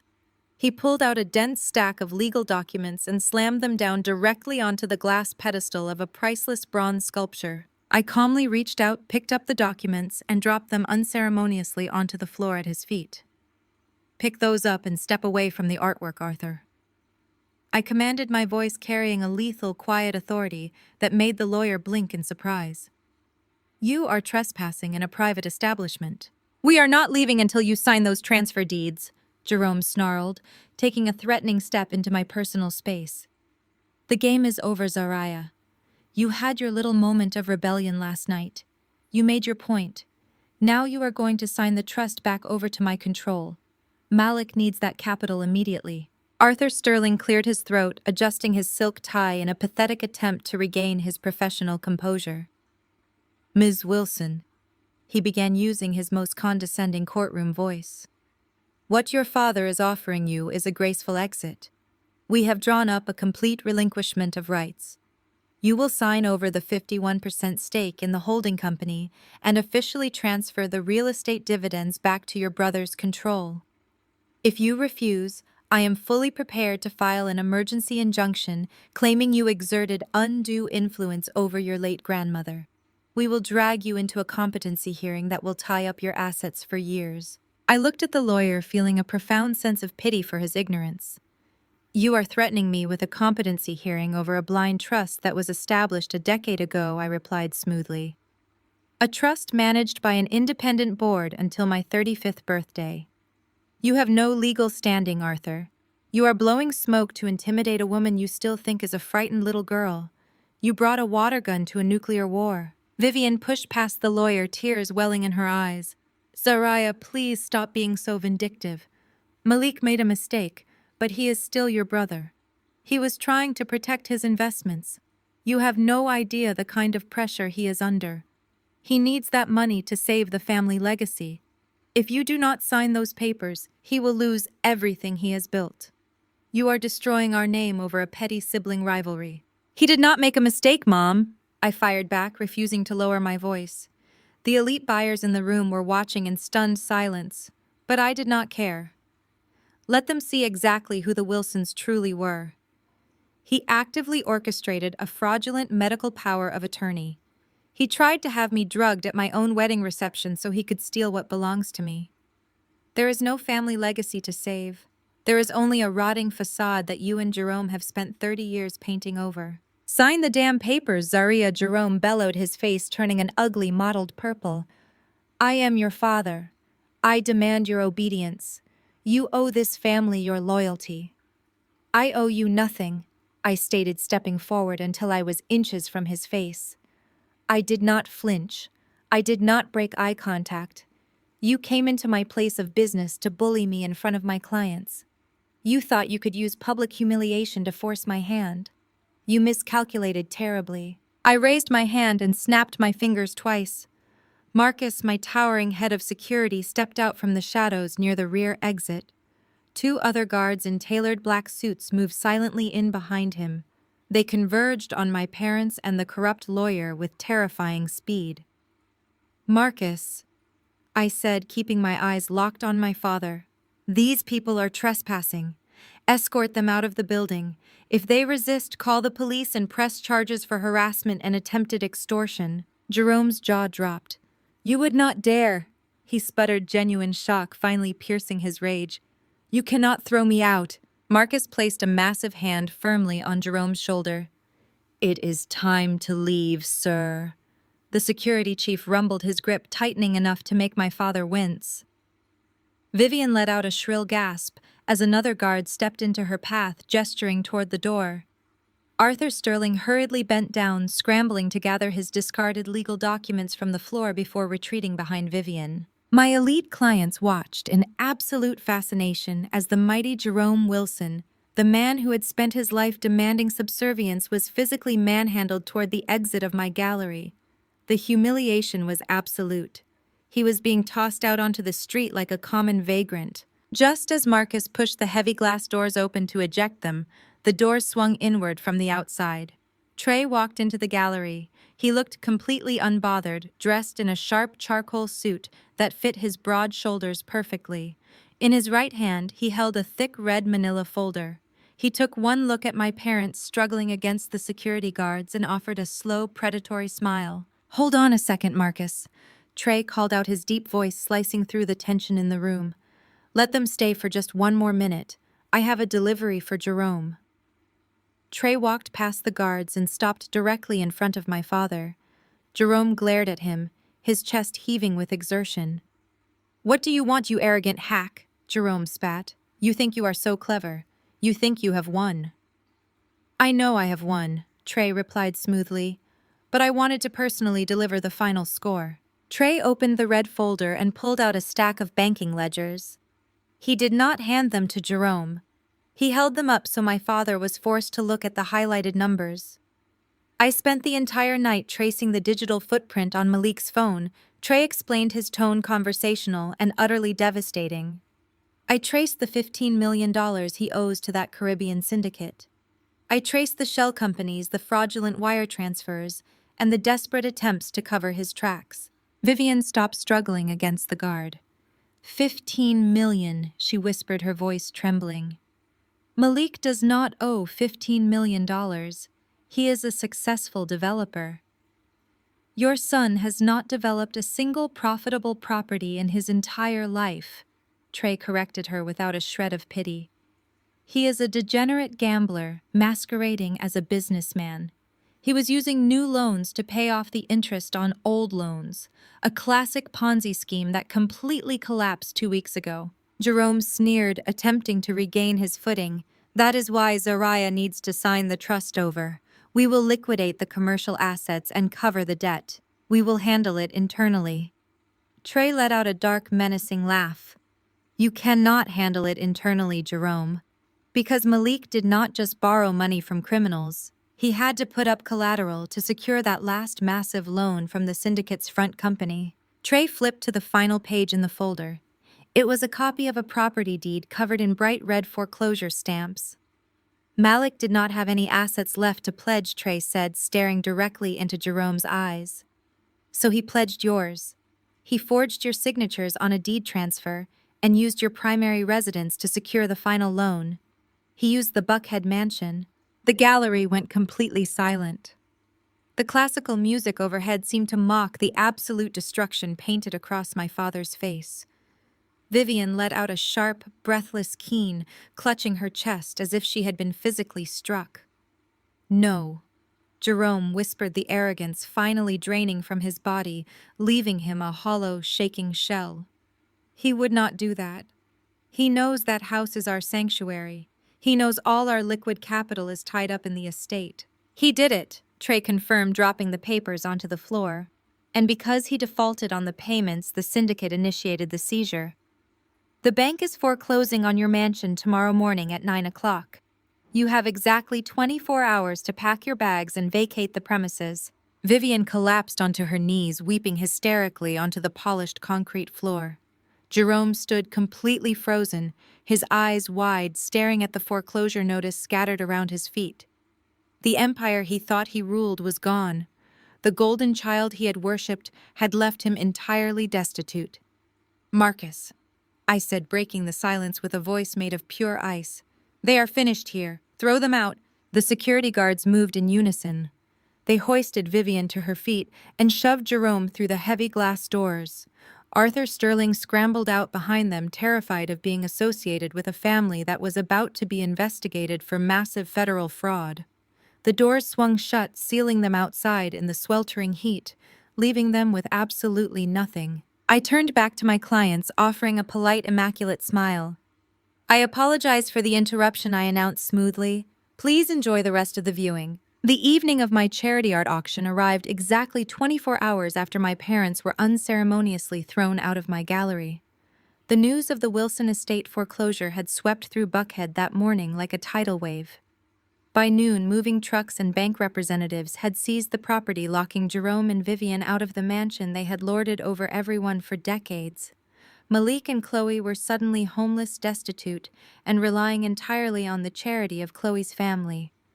The Golden Dynasty was officially dead. Inside my gallery, however, the atmosphere was a masterclass in triumph and sophistication. I had transformed the main exhibition hall into an opulent sanctuary for Atlanta's most elite collectors. Soft jazz echoed off the polished concrete walls. Waiters in pristine black uniforms glided through the crowd, carrying trays of vintage champagne and truffled hors d'oeuvres. I stood near the center pedestal, wearing an emerald green silk gown, feeling the steady, reassuring warmth of Trey's hand on my lower back. The buyers who had threatened to pull their collections just 2 days ago were now clinking glasses and eagerly bidding on the curated pieces. My swift, brutal execution of my father had sent a clear message to the city. I was not a woman to be trifled with. The serene elegance of the evening shattered the moment the front doors swung open. Chloe marched into the gallery, her face set in a mask of brittle, desperate arrogance. She was not alone. Flanking her were her parents Richard and Eleanor Montgomery. The Montgomerys were the epitome of old Southern wealth. Richard was a towering, red-faced man who wore his entitlement like a tailored suit. Eleanor dripped in heirloom diamonds, her sharp, judgmental eyes scanning my gallery with blatant disgust. They had not been invited. They had used their generational influence to push past the guest list checkers at the door. I watched them cut a path directly through the crowd. They were wounded animals, humiliated by the morning's foreclosure and desperate to reclaim the narrative. Chloe knew her husband was facing federal prison. She knew her social standing was evaporating by the second. Her only remaining strategy was to publicly destroy my credibility in front of the very people she considered her peers. Richard Montgomery did not waste time with pleasantries. He stopped abruptly in front of the evening's centerpiece, a breathtaking, recently authenticated canvas by an obscure Harlem Renaissance master. The piece was expected to draw the highest bid of the night. Richard crossed his arms over his chest and let out a loud, booming laugh that immediately silenced the conversations of the guests around him. "This is what passes for fine art in this city now." Richard projected his voice, carrying the distinct booming cadence of a man used to dominating country club boardrooms. "It is an absolute tragedy. I have seen better brushwork at a high school talent show. It is entirely derivative." Eleanor moved to stand beside her husband, swirling the champagne in her glass with a theatrical sigh. "It is utterly tragic, Richard. But what can you expect?" Chloe told us about the rumors circulating this gallery. "When the curator lacks pedigree, the collection inevitably suffers. I would be shocked if this piece is even authentic. It looks like a cheap reproduction." Chloe stood behind them, a smug, venomous smile spreading across her face. She looked around at the gathered buyers, waiting for the seeds of doubt to take root. She wanted them to question my expertise. She wanted the elite white establishment of Atlanta to rally around the Montgomerys and cast me out as a fraud. The guests fell silent, their eyes darting nervously between the Montgomery family and me. They were waiting to see how I would respond to this blatant aggressive disrespect. I did not break a sweat. I handed my champagne flute to a passing waiter, smoothed the front of my silk gown, and walked slowly toward the centerpiece. The crowd naturally parted for me. I stopped right next to Richard, keeping my posture perfectly straight and my expression completely neutral. "Mr. Montgomery," I said, my voice carrying a quiet, lethal authority that forced the surrounding guests to lean in to hear me. "It is so generous of you to grace us with your presence, especially given the current state of your daughter's living arrangements." Chloe's smug smile instantly vanished. Richard's face turned a shade of deep crimson, his jaw clenching as he glared down at me. "Do not deflect, Zariah. We are talking about this so-called masterpiece you are trying to peddle to these good people. It is a fraud. The perspective is completely disjointed. The underpainting lacks the foundational techniques of the era. You are trying to scam this room." I turned my attention to the canvas, acting as if I were considering his critique. I let the silence stretch for exactly 5 seconds before I delivered the execution. "Your critique is fascinating, Richard," I replied smoothly. "It is especially fascinating because this specific canvas was authenticated last month by the Smithsonian Institution.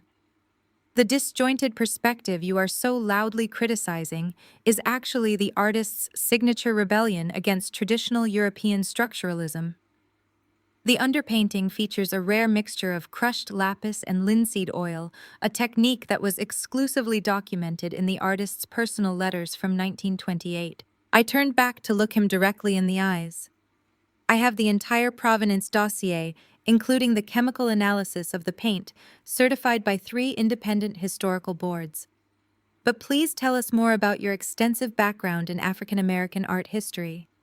I am sure your golf buddies taught you everything there is to know about the Harlem Renaissance." A few quiet chuckles rippled through the crowd. Eleanor gasped, her hand flying up to touch her diamond necklace in feigned outrage. "How dare you speak to my husband that way? We are art collectors. We know a scam when we see one." "You certainly do." "Eleanor," I fired back, my voice sharpening into a blade. "Because your daughter married one." Chloe stepped forward, her hands balled into fists. "Shut up, Zariah. You are a liar." "I am a liar?" I asked, raising an eyebrow. "Did the bank lie this morning when they locked your husband out of his mansion? Did the federal auditors lie when they found the $15 million Malik embezzled from a private syndicate? You came here tonight to insult my professional integrity because you are absolutely terrified. You thought you could march into my gallery, use your parents' skin color and bank accounts to intimidate my buyers and distract everyone from the fact that you are married to a bankrupt criminal." Richard took a threatening step forward, raising a finger toward my face. "You listen to me, you arrogant little girl. You will not disrespect my family. We will pull every string we have in this city to see this gallery shut down. You will never sell another canvas in Atlanta." Trey appeared seemingly out of thin air, stepping smoothly between Richard and me. His massive frame completely blocked Richard's advance. Trey did not raise his voice. He did not need to. His mere presence was a physical wall of violence waiting to happen. "If you point that finger at my wife again," Trey said, his voice a low, gravelly rumble that made Richard instantly take a step back, "I am going to break it. And then I am going to hand over the financial ledgers linking your personal accounts to Malik's offshore shell companies." The color completely drained from Richard's face. Eleanor grabbed his arm, her eyes wide with terror. Trey had struck the ultimate nerve. He had spent the last 2 days following Malik's money, and he had clearly found exactly where the Montgomerys fit into the puzzle. They had been funneling quiet capital to Malik to keep their daughter's lifestyle afloat, making them complicit in his financial ruin. "You have 5 seconds to leave my gallery," I stated, stepping around Trey to deliver the final blow. "Before I ask my security team to forcefully remove you. And Richard, when you leave, make sure you take your daughter with you. She does not have a home to go back to tonight." The silence in the gallery was absolute. The elite buyers of Atlanta stared at the Montgomerys with naked disgust. The old money armor had completely shattered, revealing the desperate, corrupt reality beneath. Richard grabbed Eleanor by the arm, dragging her toward the door. Chloe stood frozen for a fraction of a second, her eyes darting frantically around the room, searching for a single sympathetic face. She found none. Chloe let out a strangled, humiliated sob, turned on her heel, and ran out the door after her parents. The heavy glass doors swung shut behind them. I turned back to my guests, offering a brilliant, flawless smile. I apologize for the interruption, I announced smoothly. Now let us begin the bidding at $200,000. A prominent gallery director in the front row immediately raised his paddle. The room erupted into applause, and the auction began. I had not just defended my empire, I had established absolute dominance. The gallery director's opening bid of $200,000 hung in the air, a decisive strike that shattered the remaining tension in the room. The polite, hesitant applause quickly swelled into a wave of genuine, electrified excitement. The elite buyers of Atlanta had just witnessed a brutal changing of the guard, and they were instantly eager to align themselves with the victor. I did not step down from the pedestal. Instead, I walked over to the sleek acrylic podium and lifted the silver microphone from its stand. The smooth, cool metal grounded me. Through the floor-to-ceiling glass walls of the gallery's grand foyer, I could see Chloe. She had not run to the parking lot with her disgraced parents. She was standing just outside the heavy doors, her tear-streaked face illuminated by the warm glow of the street lamps. She was staring back into the sanctuary she had just been permanently banished from, completely paralyzed by the spectacle of her own ruin. I did not flinch. I did not look away. I held her panicked, miserable gaze for a fraction of a second before I raised my hand and signaled my lighting technician. The ambient overhead lights instantly dimmed to a soft charcoal gray. A single high-intensity spotlight snapped on with a sharp mechanical click. The brilliant beam of white light cut through the shadows and illuminated the magnificent canvas mounted on the primary display wall. A collective intake of breath rippled through the audience. It was a masterpiece of post-war abstract expressionism. The canvas was massive, dominating the architectural space with violent sweeping strokes of crimson obsidian and fractured gold leaf. It was raw, unapologetic, and undeniably powerful. "Ladies and gentlemen," I said, my voice resonating through the pristine acoustics of the gallery. It was calm, melodic, and carried a lethal undertone. Before we accept the next bid on this extraordinary piece, I want to share the complete history of its creation. True art demands to be understood, not just acquired. I stepped away from the podium. The heavy silk of my emerald gown cascaded behind me as I walked slowly across the polished concrete floor. I moved deliberately toward the front of the room, positioning myself perfectly between the breathtaking canvas and the glass foyer where Chloe stood trembling in the night air. This work was created during a period of immense social upheaval, I explained, projecting my voice to ensure every syllable landed with maximum impact. The artist was obsessed with the concept of societal illusion. He despised the performative wealth of his era. If you look closely at the lower quadrants of the underpainting, you will notice the intentional degradation of the canvas itself. The artist used a highly acidic solvent to actively corrode the foundation before applying the final layers of color. The wealthy collectors leaned in, captivated by the provenance.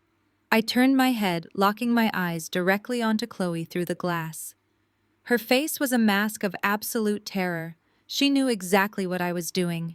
He deliberately layered pure, unadulterated gold leaf over a foundation that was actively rotting. I continued, my voice ringing with crystal clarity. It is a brilliant, tragic commentary on high society. It is a stunning visual representation of expensive facades masking deep, irreversible decay. The entire gallery fell deathly silent. The analogy struck the room like a physical shockwave. Every prominent collector, museum director, and socialite present turned their heads, following the invisible high-voltage line of tension connecting my eyes to the woman standing outside the window. They looked at Chloe. They looked at her smeared designer makeup, her ruined posture, and the complete collapse of her aristocratic privilege. They saw the fraud. They saw the decay. I did not blink. I stood under the bright glow of the gallery lights, radiating absolute power, and held her gaze until the weight of her humiliation completely crushed her. Under the intense, disgusted scrutiny of the Atlanta elite, Chloe finally broke. She let out a visible gasp, covered her face with her shaking hands, and fled down the rain-slicked pavement into the dark. She was running back to a foreclosed mansion and a husband facing federal indictment. The facade always crumbles, I said softly into the microphone, turning my attention back to the captivated audience.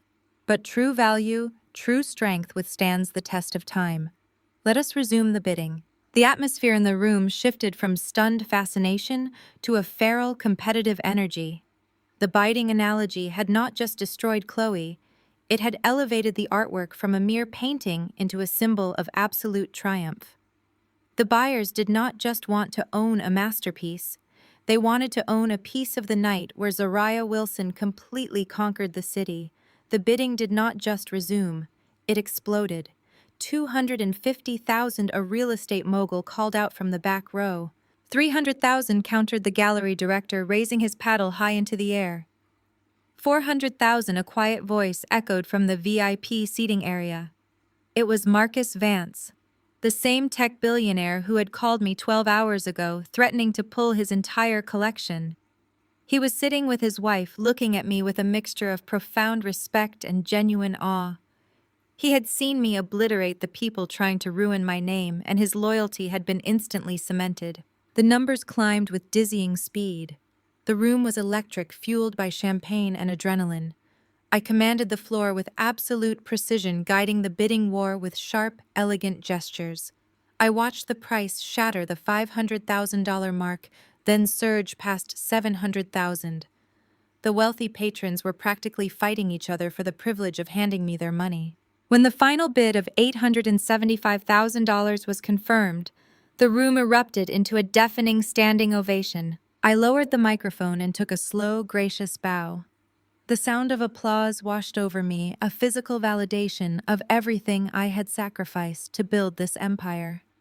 I looked across the room and found Trey standing near the security desk.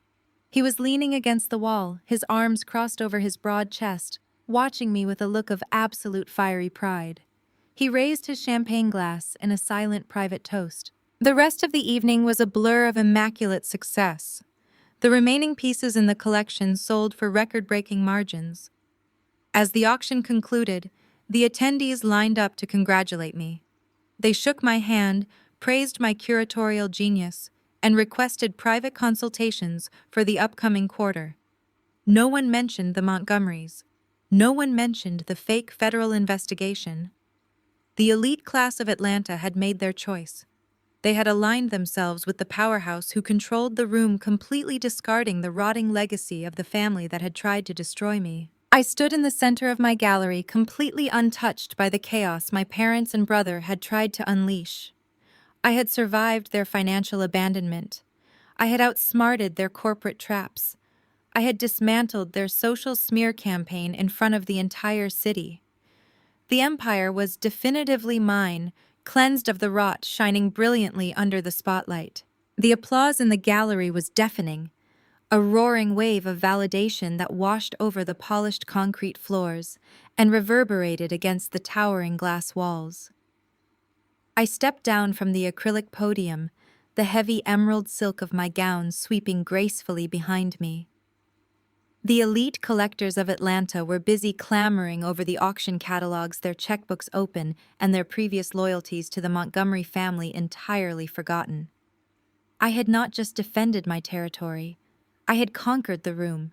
Through the elegant chaos of clinking champagne flutes and eager bidding, I spotted Richard and Eleanor Montgomery.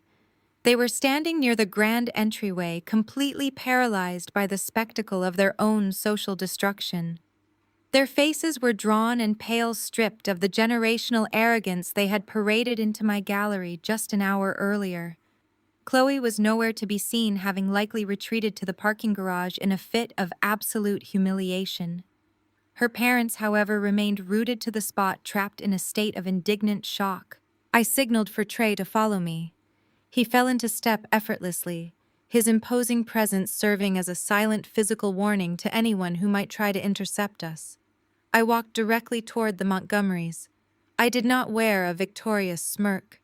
My expression was perfectly composed, radiating the terrifying serenity of a woman who held every single card. As I approached, Richard stiffened, squaring his shoulders in a pathetic attempt to project authority.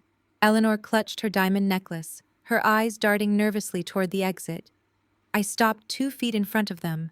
From under my arm, I produced a beautifully bound black leather portfolio. The gallery's logo was stamped in gold foil across the front, giving it the appearance of an exclusive high-end art appraisal. I extended it smoothly toward Richard. A parting gift for our most distinguished guests, I offered, my voice carrying a tone of immaculate, devastating politeness. I believe you will find the contents far more engaging than the masterpiece you attempted to critique. Richard snatched the portfolio from my hands, his lip curling into a sneer. You think a complimentary catalog is going to fix what you just did, Zariah? You have made a permanent enemy of my family tonight. You have no idea the kind of leverage I possess in this city. I simply smiled, gesturing gracefully toward the leather binding. Open it, Richard. I insist. He flipped the heavy cover open fully, expecting to find glossy photographs of mid-century sculptures or expressionist canvases. Instead, his eyes landed on a dense stack of heavily highlighted financial documents. I watched the color rapidly drain from his face, leaving his skin an unnatural, sickly gray. His hands began to tremble so violently that the thick pages rustled against the leather backing. Eleanor leaned over his shoulder, her brow furrowed in confusion before her eyes widened in absolute terror. These were not art appraisals, they were meticulously compiled bank ledgers, internal corporate memos, and offshore routing numbers. What is this? Richard demanded, his voice dropping to a harsh, panicked whisper. Where did you get these files? That is a comprehensive audit of Montgomery Enterprises, I explained, keeping my voice low and conversational so the passing waiters would not suspect a thing. Specifically, it details the millions of dollars in illegal kickbacks your company has been funneling into Malik's failing real estate developments over the past 4 years. We tracked the inflated materials invoices, the phantom consulting fees, and the direct wire transfers you authorized to keep his fraudulent empire afloat. Richard swallowed hard, his eyes darting frantically across the page detailing a $2 million transfer to a Cayman Islands account. You are insane, he hissed, though the absolute terror in his eyes betrayed him. This is fabricated. My business is entirely legitimate. Do not insult my intelligence, Richard, I replied smoothly. You knew exactly what Malik was doing. You used your corporate accounts to subsidize his Ponzi scheme because he promised you a massive return on his non-existent commercial properties. You tied your generational wealth to a degenerate gambler, and in the process, you committed gross corporate embezzlement and federal tax fraud. Eleanor gripped her husband's arm, her perfectly manicured nails digging into the fabric of his expensive suit. Richard, we need to leave. We need to call Arthur immediately. Arthur Sterling cannot save you from this, I noted, tilting my head slightly. Arthur is currently dodging my security team after attempting to blackmail me this morning. You are entirely out of options. Richard snapped the portfolio shut, clutching it to his chest, as if trying to hide the evidence from the world. You have no proof that any of this originated from my office. I will bury you in litigation, Zariah. I will tie you up in court until you are bankrupt. I took a slow, deliberate step closer, invading his space and forcing him to look directly into my eyes. You do not have the time or the capital to sue me, Richard, because I did not just print a copy of that portfolio for you. I felt it was my civic duty to share my curatorial findings with the proper authorities. Trey leaned in, his deep voice vibrating with quiet menace. The FBI Financial Crimes Division received the digital equivalent of that portfolio exactly 1 hour before this auction began. They already have the wire routing numbers. They already have the fraudulent invoices. They are likely drafting the federal indictments as we speak. The capitulation was instantaneous and visceral. Richard staggered backward, the fight completely knocked out of him. The arrogant, booming patriarch of the Montgomery family was reduced to a gasping, cornered criminal.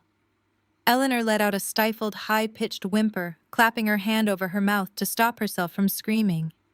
They looked at the luxurious gallery, the wealthy patrons laughing and drinking champagne, and realized their entire existence was over. Leave, I commanded, my voice, stripping away the polite veneer to reveal absolute steel. Get out of my gallery, and when the federal agents show up at your corporate headquarters tomorrow morning, I want you to remember exactly who put them there. Richard did not say another word. He grabbed Eleanor by the wrist and turned on his heel. They shoved past a waiter carrying a tray of hors d'oeuvres, nearly knocking him over in their sheer desperation to escape. They practically ran toward the heavy glass doors, bursting out into the humid Atlanta night like terrified fugitives fleeing a burning building. I watched the doors swing shut, sealing them outside in the dark. A profound, heavy satisfaction settled into my bones. The Montgomerys were finished. Malik's financial lifeline was permanently severed. The parasitic forces that had spent years feeding off my family's wealth had been surgically excised. "We did it," I murmured, turning to face Trey. A genuine, unguarded smile broke across my face. "It is over." Trey returned the smile, his eyes shining with intense pride. "You did it, Zariah. You stripped them down to the studs." Before I could reply, a harsh, abrasive vibration erupted from the silver clutch I was holding. The sudden noise was jarring completely out of rhythm with the soft jazz playing overhead. I unclasped the purse and pulled out my phone. The screen was illuminated with an emergency priority alert from my lead attorney. I tapped the notification, my eyes scanning the brief, frantic message displayed on the screen. The satisfaction I had felt just seconds ago vanished, replaced by an icy, paralyzing dread that seized the air from my lungs. The blood roared in my ears, drowning out the ambient noise of the gallery. Urgent. Malik has escalated. He bypassed the financial courts and went directly to a sympathetic judge in Fulton County. He just filed an emergency petition for an involuntary psychiatric hold against you. He is claiming you are experiencing a severe mental breakdown and are an immediate danger to yourself and the family estate. Warrants have been issued. Law enforcement is actively en route to your location to detain you for a mandatory 72-hour psychiatric evaluation. If they take you into custody, Malik automatically gains emergency medical proxy and temporary conservatorship over the trust. You need to leave the gallery immediately. I stared at the glowing screen, the words burning themselves into my retinas. Malik had lost the financial war. He had lost his physical intimidation tactics. He had lost his wealthy allies. Cornered, bankrupt, and facing federal prison, my brother had deployed the most terrifying, unhinged weapon at his disposal. He was going to use the state to strip away my fundamental human rights. He was going to have me locked inside a psychiatric ward so he could drain my bank accounts while I was held against my will in a padded room. Zaria Trey said, his voice cutting through my sudden panic. He placed a hand on my shoulder, immediately sensing the catastrophic shift in my demeanor. "What is it? What happened?" I looked up at him, my heart hammering violently against my ribs. The flashing blue and red lights of police cruisers suddenly illuminated the glass facade of the gallery, painting the polished concrete floors in chaotic, sweeping colors. "We have to go," I whispered, grabbing Trey's hand with a vice-like grip. "Malik just ordered a psychiatric hit on me. The police are outside." The strobe of red and blue police lights fractured the elegant ambiance of my gallery, painting the glass walls in chaotic, sweeping strokes. Panic, cold and sharp, attempted to take root in my chest, but I ruthlessly crushed it. I had not survived Malik's financial sabotage and physical intimidation, only to be outmaneuvered by a falsified medical warrant. Trey did not ask questions. He locked his hand around my wrist, his grip a grounding force of absolute certainty. We moved with synchronized precision, slipping away from the main exhibition floor, just as two uniformed officers pushed through the front entrance, their hands resting cautiously on their utility belts. My guests parted in confusion, the celebratory hum of the auction dissolving into alarmed murmurs. I did not look back. Marcus was already holding the heavy steel door to the private loading dock open. A black armored SUV sat idling in the shadows, its engine purring with suppressed power. Trey practically lifted me into the back seat before diving in beside me. Marcus slammed the door, slapped the side of the vehicle twice, and the driver accelerated. We tore out of the alleyway, tires screeching against the damp asphalt, merging seamlessly into the heavy Atlanta night traffic before the police even realized their target was gone. My phone illuminated the dark interior of the SUV. It was Evelyn Vance, my lead corporate attorney, and a woman who possessed the legal ferocity of a starved predator. I answered the call and put it on speaker. "Where are you?" Evelyn demanded, her voice clipping through the speaker with absolute urgency. Heading north on Peachtree, Trey answered for me, his eyes scanning the rearview mirror for any signs of pursuit. We evaded the local units at the gallery. Talk to us, Evelyn. How did Malik manage to bypass the financial courts and secure an involuntary hold? Because he did not play by the rules of civil litigation, Evelyn stated, the sound of furiously typing keyboards echoing in the background. He bypassed the civil docket entirely and went straight to a probate judge in Fulton County with an emergency 1013 petition. He weaponized the mental health code. Malik presented a sworn notarized affidavit from a board-certified psychiatrist claiming Zaraya is suffering from a severe acute paranoid breakdown. I leaned forward, my pulse thrumming in my ears. I have never seen a psychiatrist in my life, Evelyn. Who signed the affidavit? Dr. Arthur Pendleton, Evelyn replied. He is the chief of psychiatry at a private behavioral facility just outside the city limits. According to his sworn statement, he was present at the hospital the night Malik was admitted, and he attended your charity auction this evening. He claims he directly observed you exhibiting textbook signs of persecutory delusions, grandiose paranoia, and erratic hostility. The pieces snapped together with terrifying clarity. Malik had known his financial empire was collapsing. He knew I had the evidence to put him away. So he and Chloe had planted a doctor in the crowd. They took my justified anger, my accurate accusations of embezzlement, and my aggressive defense of my property, and spun them into a clinical diagnosis of madness.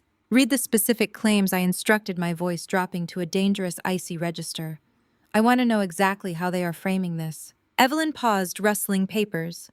Pendleton wrote that you are operating under a severe paranoid delusion, that your family is conspiring to steal your inheritance. He cited your behavior at the hospital, claiming you exhibited zero appropriate emotional response to your brother's near-fatal accident, and instead hyperfixated on baseless financial conspiracies. He then cited your public confrontation with Richard and Eleanor Montgomery tonight as proof of your escalating aggression. He stated that you are a danger to yourself and your estate, requiring immediate chemical stabilization and a mandatory 72-hour hold. A heavy, suffocating silence filled the SUV. The sheer diabolical brilliance of the trap was breathtaking. It was the oldest, most insidious weapon used against women who refused to be compliant. If a woman raises her voice, call her hysterical. If she defends her property, call her paranoid. If she cuts off a toxic family, call her a danger to herself. If they get you into that facility? Evelyn continued, her tone grave. Pendleton is the attending physician. He will have total authority to administer sedatives. The moment you are declared medically incapacitated, Malik, as your closest blood relative, automatically invokes emergency medical proxy. He will be granted temporary conservatorship over the trust by morning. He will have legal authority to liquidate your assets, pay off the Caribbean syndicate, and drain the holding company completely dry before you even wake up. I closed my eyes, visualizing the intricate, rotting web my brother had spun. He had used my own strength against me. He knew I would confront the Montgomerys publicly. He knew I would stand my ground at the hospital. He had deliberately orchestrated scenarios where my righteous fury could be clinically documented as insanity. We need a counterstrike, Trey said, pulling a sleek silver laptop from his leather briefcase. Evelyn, I need everything you have on this Dr. Pendleton. Nobody risks their medical license and federal perjury charges on a wealthy family's dispute without a massive financial incentive. Malik is broke. Chloe's parents are facing federal indictments. If Pendleton signed that affidavit, he was bought. I want to know how they paid him. I will send you his entire public and private digital footprint, Evelyn said. But Zaraya, you cannot go home. The warrants are active.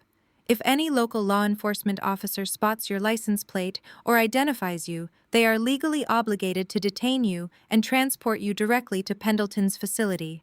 You are a fugitive from a medical warrant.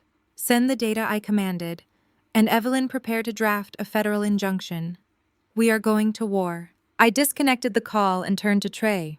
The glow of the laptop screen illuminated the sharp, focused angles of his face. His fingers were already flying across the keyboard, bypassing firewalls, and diving deep into the encrypted networks he navigated with terrifying ease. I watched the lines of code reflect in his dark eyes. I did not feel fear anymore. The initial shock had entirely evaporated, leaving behind a cold, absolute resolve. Malik had tried to lock me in a cage. I was going to ensure he never saw the outside of a prison cell. Got him. Trey murmured, a predatory smile touching the corners of his mouth. Arthur Pendleton. Graduated top of his class, impeccable public record, frequent consultant for high-net-worth families dealing with inheritance disputes. On paper, he is untouchable. Look deeper, I instructed, leaning over his shoulder. Look at his offshore routing. Malik's syndicate handlers use a specific Cayman Islands routing protocol for their shell companies. Cross-reference Pendleton's private LLCs with the holding accounts I stripped from Malik yesterday. Trey's fingers blurred across the keys. He pulled up a complex web of financial transactions, filtering out the noise of domestic banking and focusing entirely on international wire transfers. For 10 agonizing minutes, the only sound in the vehicle was the rhythmic clicking of the keyboard and the hum of the tires against the highway. Then the screen flashed green. Trey hit the spacebar, freezing the data on the screen. He turned the laptop slightly so I could see the highlighted transaction. There it is, Trey said, his voice dropping into a dark, satisfied register. Yesterday afternoon, exactly 4 hours before Malik filed the psychiatric petition, a shell company registered to Richard Montgomery wired $250,000 into a Cayman account owned by an LLC registered to Dr. Arthur Pendleton. They did not just bribe him. The Montgomerys funded the bribe to protect their own illicit kickbacks. They bought a medical diagnosis to strip you of your human rights. I stared at the irrefutable digital proof of their conspiracy. The paper trail was absolute. Malik and the Montgomerys had colluded to commit medical fraud, perjury, and attempted grand larceny. They had handed me the exact weapon I needed to bury them all permanently. Call Evelyn back, I instructed, my voice ringing with absolute, unshakable authority. Tell her to forward this transaction record directly to the FBI Financial Crimes Division agent who is handling the Montgomery embezzlement case. Inform them that an active conspiracy to commit federal medical fraud is currently underway to obstruct their investigation. Trey dialed the number, his eyes locked on mine. What is your play, Zariah? You still have an active county warrant. You cannot hide forever. I am not hiding, I replied, smoothing the silk of my gown as I sat back against the leather seat. The era of the Wilsons operating in the shadows is over. Evelyn is going to call the Fulton County Courthouse and schedule an emergency hearing for 8 o'clock tomorrow morning. I'm going to walk through the front doors of that courthouse in broad daylight. I met Trey's gaze, letting him see the sheer, unadulterated steel in my eyes. I will submit to an independent psychological evaluation conducted by a court-appointed federal panel. I am going to prove on the public record that I am entirely sane, and then I am going to stand before the judge and present the wire transfer proving Malik and his doctor orchestrated a fraudulent psychiatric hold to cover up a multi-million-dollar federal crime. Trey's smile widened, a fierce, brilliant expression of pure admiration. You are going to let them spring the trap, he realized, and then you are going to snap it shut on their own necks. Exactly, I said, turning my gaze out the window to the passing lights of the Atlanta skyline. Malik wanted to question my sanity. Tomorrow morning, I am going to show him exactly how clinically, ruthlessly sane I am. The morning sun offered no warmth as it sliced through the horizontal blinds of the Fulton County Courthouse Annex. Evelyn had performed a legal miracle before the sun even cleared the horizon. By filing an emergency counter-injunction and citing severe procedural irregularities in Dr. Pendleton's affidavit, she had forced a mandatory mediation session. The judge had frozen the execution of the psychiatric warrant for exactly 2 hours, demanding that both legal parties sit down in a neutral environment to resolve the dispute before he signed away my civil liberties. It was a temporary shield, a brief window of opportunity, but I was not here to negotiate. I was here to watch my family dig their own graves. I wore an impeccably tailored white suit. It was the armor of a woman completely in control of her faculties and her empire. Trey walked a half step behind me, his presence an impenetrable wall of physical security. Evelyn flanked my right, clutching a leather briefcase that contained the financial death warrant for everyone sitting across the room. We entered conference room B. The air inside was stale, heavily air-conditioned, and thick with hostility. Malik sat at the center of the long mahogany table. He looked pathetic.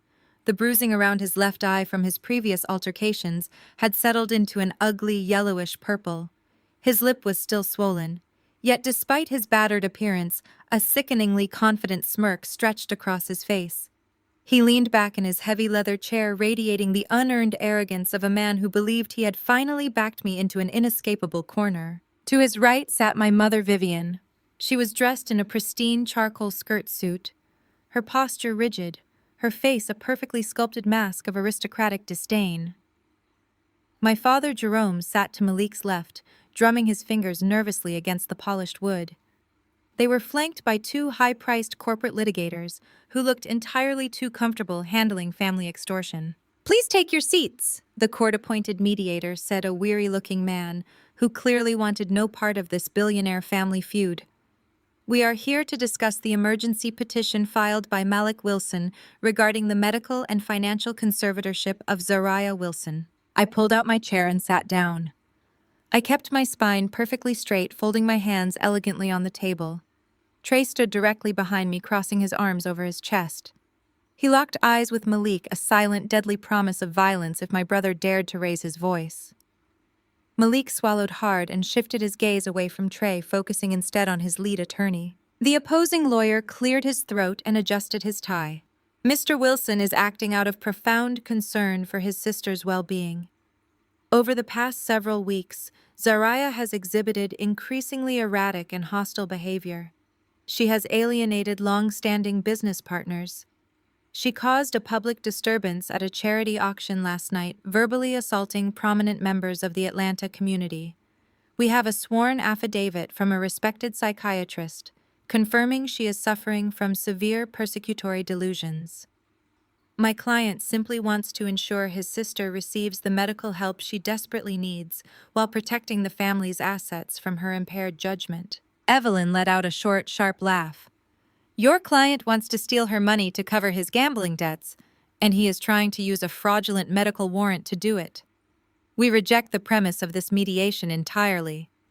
Malik slammed his hand flat against the mahogany table. "Cut the legal posturing." He leaned forward, dropping the facade of the concerned sibling. The smirk returned to his bruised face, twisting his features into something ugly and feral. He looked directly at me. "You think you are so smart?" Zariah Malik sneered. "You think you can freeze my accounts and humiliate my investors and just walk away clean? You overplayed your hand. There is a police transport van sitting in the loading dock of this building. If we do not reach an agreement in this room right now, the mediator signs off, the judge lifts the stay, and those officers walk in here and put you in restraints. You will be locked in a psychiatric ward for 72 hours. And by the time you get out, I will have legal control over every single dime you own." I did not blink. I did not raise my voice. "What exactly is your demand, Malik?" He smiled, a predatory glint in his eye. "The blind trust." The room grew very still. He was talking about the private trust our grandmother had established before her death. It was a massive, highly liquid portfolio of offshore investments and treasury bonds. She had specifically named me as the sole beneficiary and executor because she knew exactly what Malik and my parents were capable of. She had structured it so that neither my mother nor my father could ever touch the principal. It was my ultimate safety net, an untouchable fortress of generational wealth. "Transfer the blind trust to my name," Malik demanded. "Sign over full executive control today. You do that and I will call Dr. Pendleton. I will tell him you had a moment of clarity and agreed to outpatient therapy.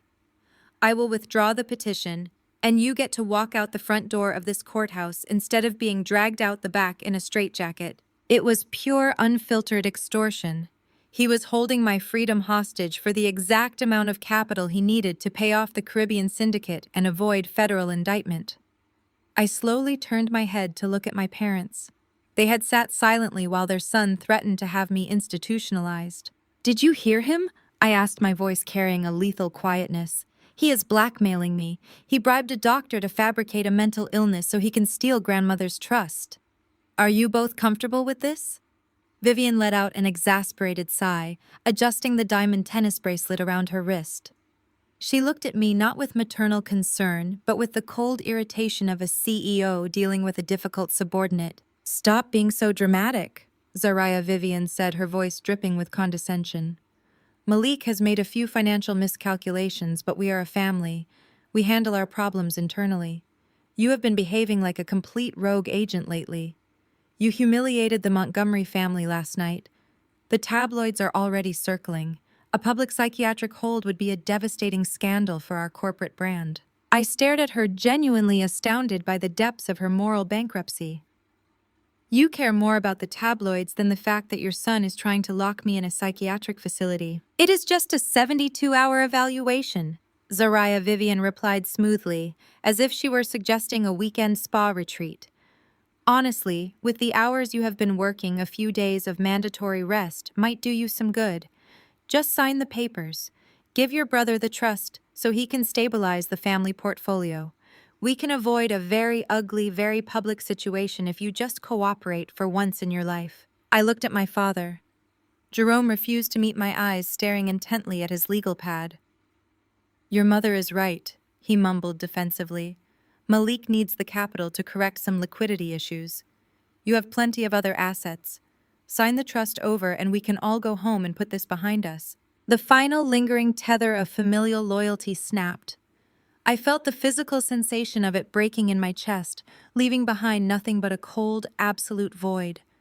For years I had justified their behavior. I had told myself they were just emotionally stunted, blinded by tradition, and overly protective of their legacy. But they were not blind. They saw exactly what Malik was doing. They knew the psychiatric hold was a fraudulent weapon, and they were actively encouraging him to pull the trigger. They were willing to sacrifice my sanity, my freedom, and my reputation just to cover up Malik's catastrophic failures. They did not love me. They did not even view me as human. I was merely a stubborn financial obstacle standing between them and the lifestyle they felt entitled to. I took a deep, steadying breath. The air in the room suddenly felt incredibly clear. The betrayal was no longer painful. It was liberating. I looked back at Malik. He was tapping a gold Mont Blanc pen against the table, waiting for me to surrender. So I summarized, making sure the court mediator was listening to every single word. You want me to surrender a multi-million-dollar blind trust. In exchange, you will drop a fabricated medical warrant that you purchased with the help of Richard Montgomery. If I refuse, my mother and father will stand by while you have me forcibly sedated and committed to a private facility. That is the deal, little sister, Malik said, sliding a thick stack of transfer documents across the mahogany table. He tossed the gold pen on top of the paperwork. Sign the bottom line. Save yourself the embarrassment. I looked at the documents. I looked at the pen. Then I reached forward and pushed the paperwork right back across the table. It slid smoothly over the polished wood, stopping inches from Malik's hands. No, I said. Malik's smirk vanished. His jaw tightened, the bruised skin around his eye pulling taut. You do not have a choice, Zariah. You sign or the police take you away. Do not test me. I will ruin your life. I leaned forward, planting my forearms on the table. My voice was no longer polite. It was the sound of a guillotine dropping. You have nothing left to threaten me with, Malik. You played your final card and it is entirely worthless. I am not signing over a single dime. I am not negotiating with extortionists. And I am certainly not going to a psychiatric ward today. Vivian slammed her hand on the table. Zariah, do not be a fool. You are leaving us no choice but to let them take you. I turned my gaze to my mother, letting her see the absolute terrifying absence of mercy in my eyes. You have no idea what is about to happen in this room, Mother. I highly suggest you remain quiet while you still have a shred of dignity left to protect. I signaled Evelyn with a sharp nod. It was time to execute the kill shot. Evelyn caught my signal. Her eyes flicked down to her briefcase, acknowledging the command. But a kill shot in a legal war is rarely a direct strike. It is an ambush. To destroy Malik completely, I needed him to incriminate himself on the official court record. I needed him comfortable. I needed him arrogant. I let the absolute terrifying stillness in my eyes dissolve. I forced my shoulders to round, letting the exhaustion of the past 48 hours wash over my posture. The rigid, immaculate composure I had maintained for years collapsed in a fraction of a second. I let my hands tremble as I reached up to rub my temples, exhaling a ragged, uneven breath. I looked at Evelyn, offering a hollow, defeated shake of my head. I allowed a single tear to brim in my eye, catching the harsh fluorescent light of the conference room before I hastily wiped it away. Malik took the bait instantly. He leaned forward in his heavy leather chair, the bruised skin around his eye wrinkling as a vicious, triumphant smile split his face. He smelled blood in the water.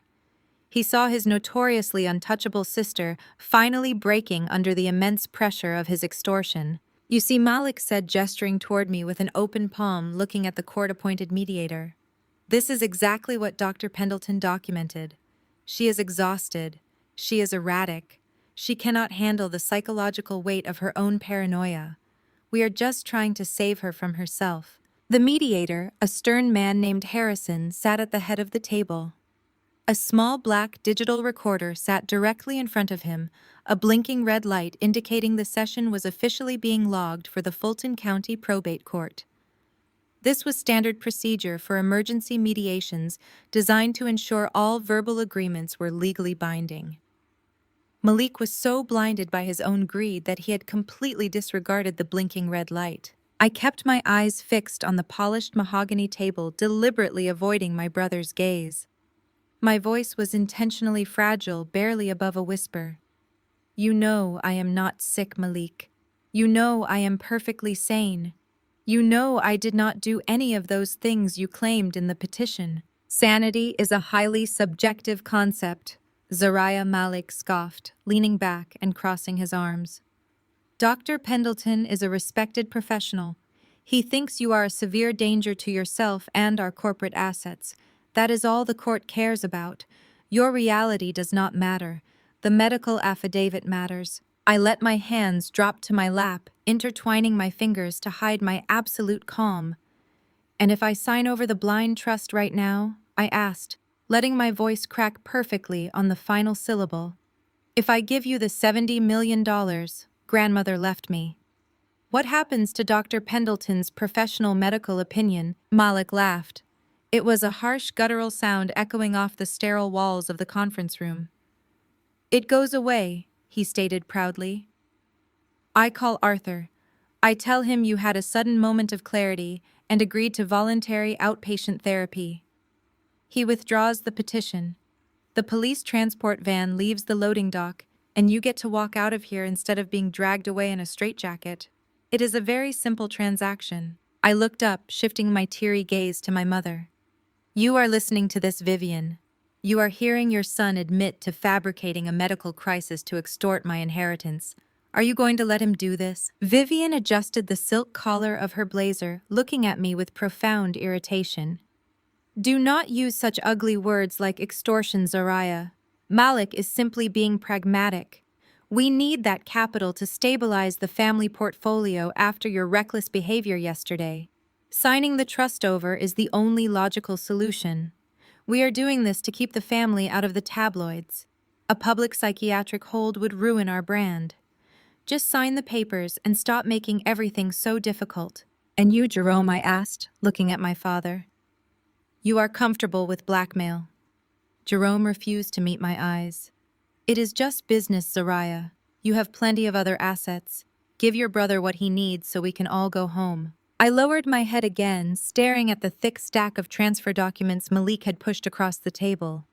They were printed on heavy legal paper, meticulously drafted to strip me of my executive control and transfer all assets directly into Malik's primary holding account. A heavy gold Mont Blanc pen rested on top of the stack, so I summarized, making sure my voice carried clearly toward the center of the table where the red light blinked steadily. "You pay a corrupt doctor to diagnose me as insane. You threaten to have me locked in a psychiatric facility against my will. And my only way to secure my freedom is to surrender my grandmother's blind trust to you.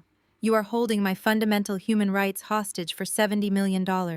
Consider it a hostile takeover, Malik sneered, entirely missing the trap snapping shut around his ankles. Sign the papers, Zariah. The clock is ticking. I let out a long, shuddering sigh. I reached forward with a trembling hand and picked up the gold pen. It felt heavy and cold. I pulled the stack of documents closer to me. Evelyn, sitting to my right, swiftly unzipped her leather briefcase. She pulled out a secondary stack of documents identical in thickness and binding to Malik's transfer forms and slid them onto the table directly in front of me. She seamlessly layered them over Malik's paperwork. The opposing lawyers did not even blink, assuming Evelyn was simply organizing the necessary countersignatures for the trust transfer. I pressed the gold pen to the paper.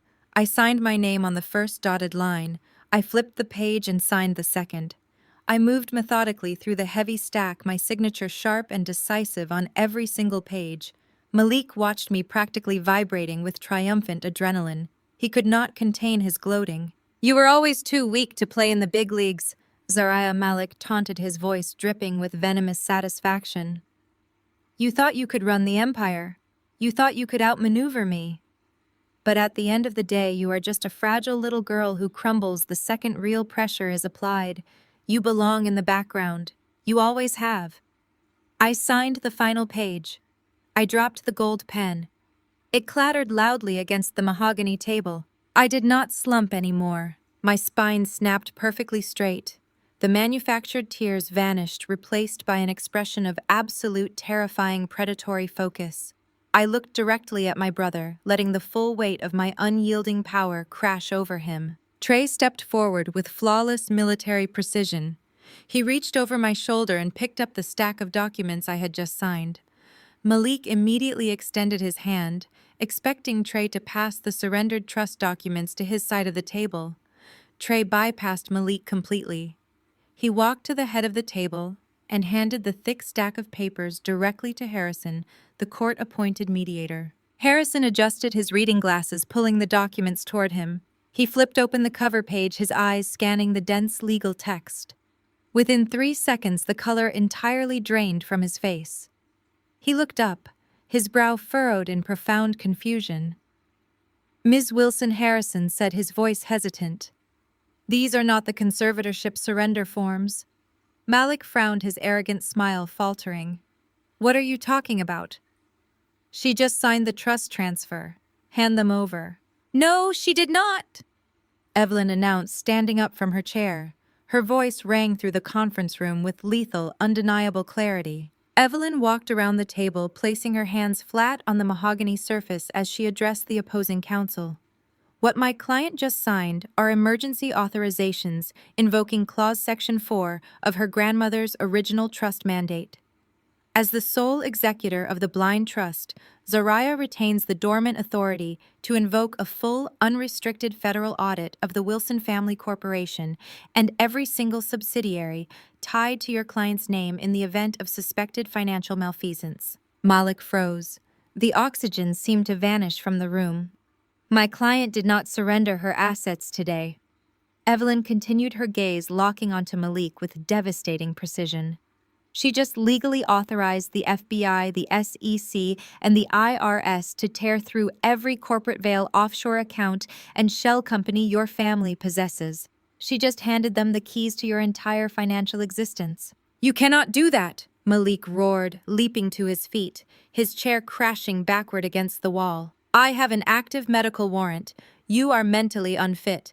Nothing you sign today is legally binding. I am having you committed right now."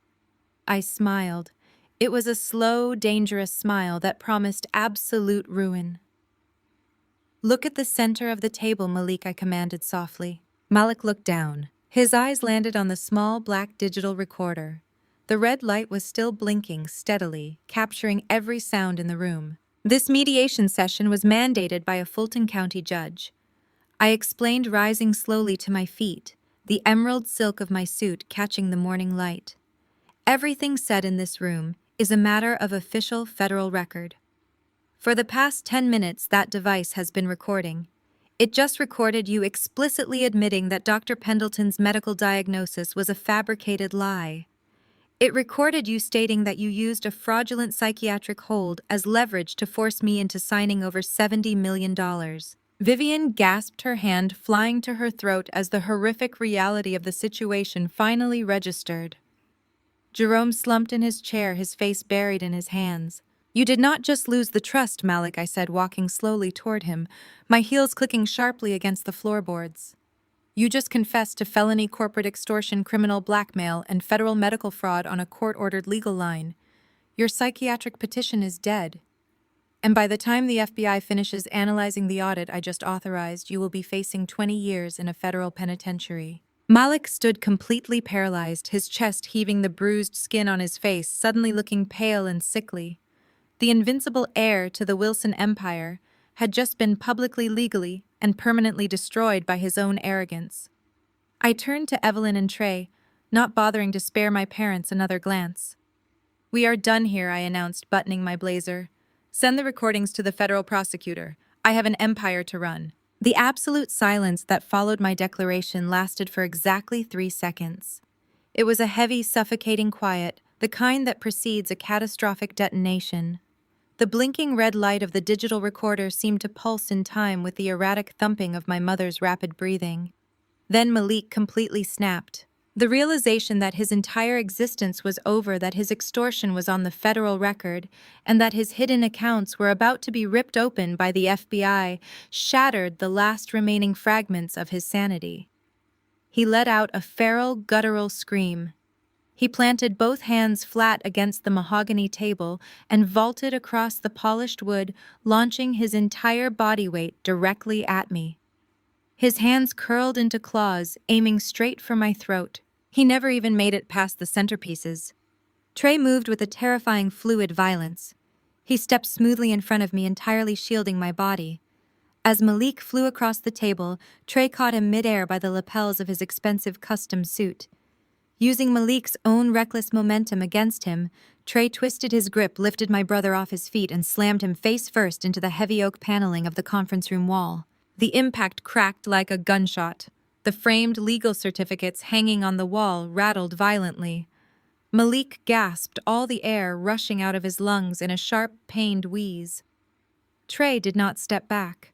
He pinned Malik flush against the wood, driving his forearms securely into the back of Malik's neck, effectively neutralizing him in a single brutal motion. Malik thrashed blindly, his polished leather shoes scrambling for purchase against the carpet, but he was entirely trapped under Trey's immovable strength. Jerome shouted, jumping up from his chair so fast it tipped over and crashed onto the floor. Vivian let out a piercing shriek, pressing her hands to the sides of her face in absolute horror. Harrison, the court-appointed mediator, scrambled backward into the corner, his eyes wide with shock, frantically clutching his briefcase to his chest. I did not flinch. I did not step back.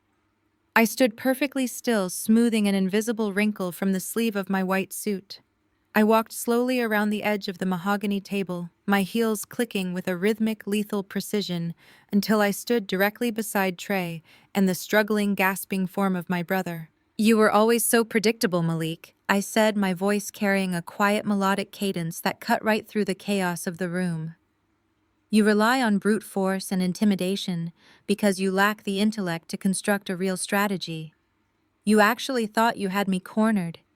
You thought this psychiatric petition was your masterstroke." Malik groaned, pressing his bruised face against the wood paneling, his breath fogging the polished surface. "You are dead, Zariah," he choked out, his voice muffled and thick with rage. "I will end you." I smiled, shaking my head in mild amusement. "You have been playing checkers, Malik. I have been playing a long, calculated game of chess. I wanted you to file this petition. I knew the moment I froze your Cayman holding accounts you would panic. I knew you would run to Arthur Pendleton because he is the only corrupt physician on your payroll desperate enough to sign a fraudulent warrant. I laid out the bait and you sprinted directly into the trap." I reached into Evelyn's leather briefcase and pulled out a crisp, sealed medical envelope. I held it up so the fluorescent lights illuminated the official hospital crest stamped across the front. "You built your entire psychiatric petition on the premise that my behavior has been erratic and hostile?" I continued pacing slowly behind him. You told this mediator, the judge, and the police that I suffered a paranoid breakdown at the hospital. You claimed I was delusional. You pointed to my wedding night as the catalyst for my supposed mental collapse. I tore the seal off the envelope and pulled out the thick stack of laboratory results. I tossed the papers onto the mahogany table right next to the blinking digital recorder. That is an official court-admissible toxicology report from my hospital admission, I announced. The room went dead silent again. The only sound was Malik's heavy, labored breathing against the wall. When I collapsed on my wedding night, you told everyone the stress had simply broken my fragile mind. I said, my voice dropping to a freezing, lethal whisper. But the blood panels tell a very different story. You did not just want me out of the way, Malik. You needed to manufacture a medical crisis to seize my voting shares in the corporation. So you slipped a massive dose of a Schedule II narcotic into my champagne glass. Vivian gasped loudly, all the color draining from her face as she stared at the toxicology report resting on the table. Jerome stood frozen, his eyes darting frantically between me and his son. You poisoned your own sister, I stated, ensuring every syllable was perfectly captured by the microphone. You drugged me with a synthetic chemical compound designed to induce severe hallucinations, heart palpitations, and temporary psychosis. You stood there in your tuxedo smiling at me while you watched me drink poison. You orchestrated my breakdown so you could play the role of the concerned brother and take control of my life. Malik thrashed against Trey's hold, his voice cracking with panicked desperation. That is a lie. That is a fabricated report. You have no proof I touched your glass. I do not need to prove you physically dropped the pill into the glass, I replied smoothly. The federal investigators will easily trace the purchase of that highly restricted narcotic back to the syndicate handlers you owe money to. It is the exact same chemical compound they use to extort their high-roller clients. The FBI is already matching the chemical signature to your known associates. You did not just commit medical fraud today, Malik. You committed attempted murder. I turned away from his trembling, defeated form and locked my eyes on my parents. Vivian and Jerome were huddled together near the door, their aristocratic posturing completely shattered. They looked like terrified passengers watching their ship sink into the ocean. Jerome raised his hands in a placating gesture, his voice trembling with a mixture of fear and cowardice. Zariah, listen to me. We did not know about the drugs. We swear to you. We thought you were genuinely ill. Malik acted completely alone in this. You have to believe us. We had nothing to do with poisoning you. Vivian nodded frantically, her diamond earrings catching the light as she desperately tried to distance herself from her favorite child. He kept us in the dark, Zariah. We just wanted to help you. We wanted to protect the family estate from this terrible misunderstanding. You must leave us out of this federal investigation. I stared at them, absorbing the absolute pathetic depths of their betrayal. The moment their golden child became a legal liability, they threw him to the wolves to save their own skin. Did you really think you could sacrifice me to save yourselves and just walk away clean? I asked, my tone laced with absolute disgust. Did you genuinely believe your hands were free of the blood Malik has been spilling? I signaled Evelyn. She stepped forward, reaching into her briefcase one final time. She produced 2 thick, legally bound folders and dropped them heavily onto the table in front of my parents. Those are the unredacted copies of the loan documents Malik filed with the offshore syndicate, I explained, watching my parents flinch as the folders hit the wood. The same loans he used to finance his fraudulent real estate developments. The same loans he could not pay back, which forced him to try and steal my blind trust today. Jerome stared at the folders, his hands shaking. What does that have to do with us? We did not sign any offshore loans. I suggest you look closely at the guarantor signatures on page 4. I said, a sharp, merciless smile crossing my face. Jerome reached out with trembling fingers and flipped the heavy cover open. He turned to the 4th page. His eyes scanned the bottom of the document, and a strangled, horrified wheeze escaped his throat. Vivian leaned over his arm, her eyes tracing the ink on the page.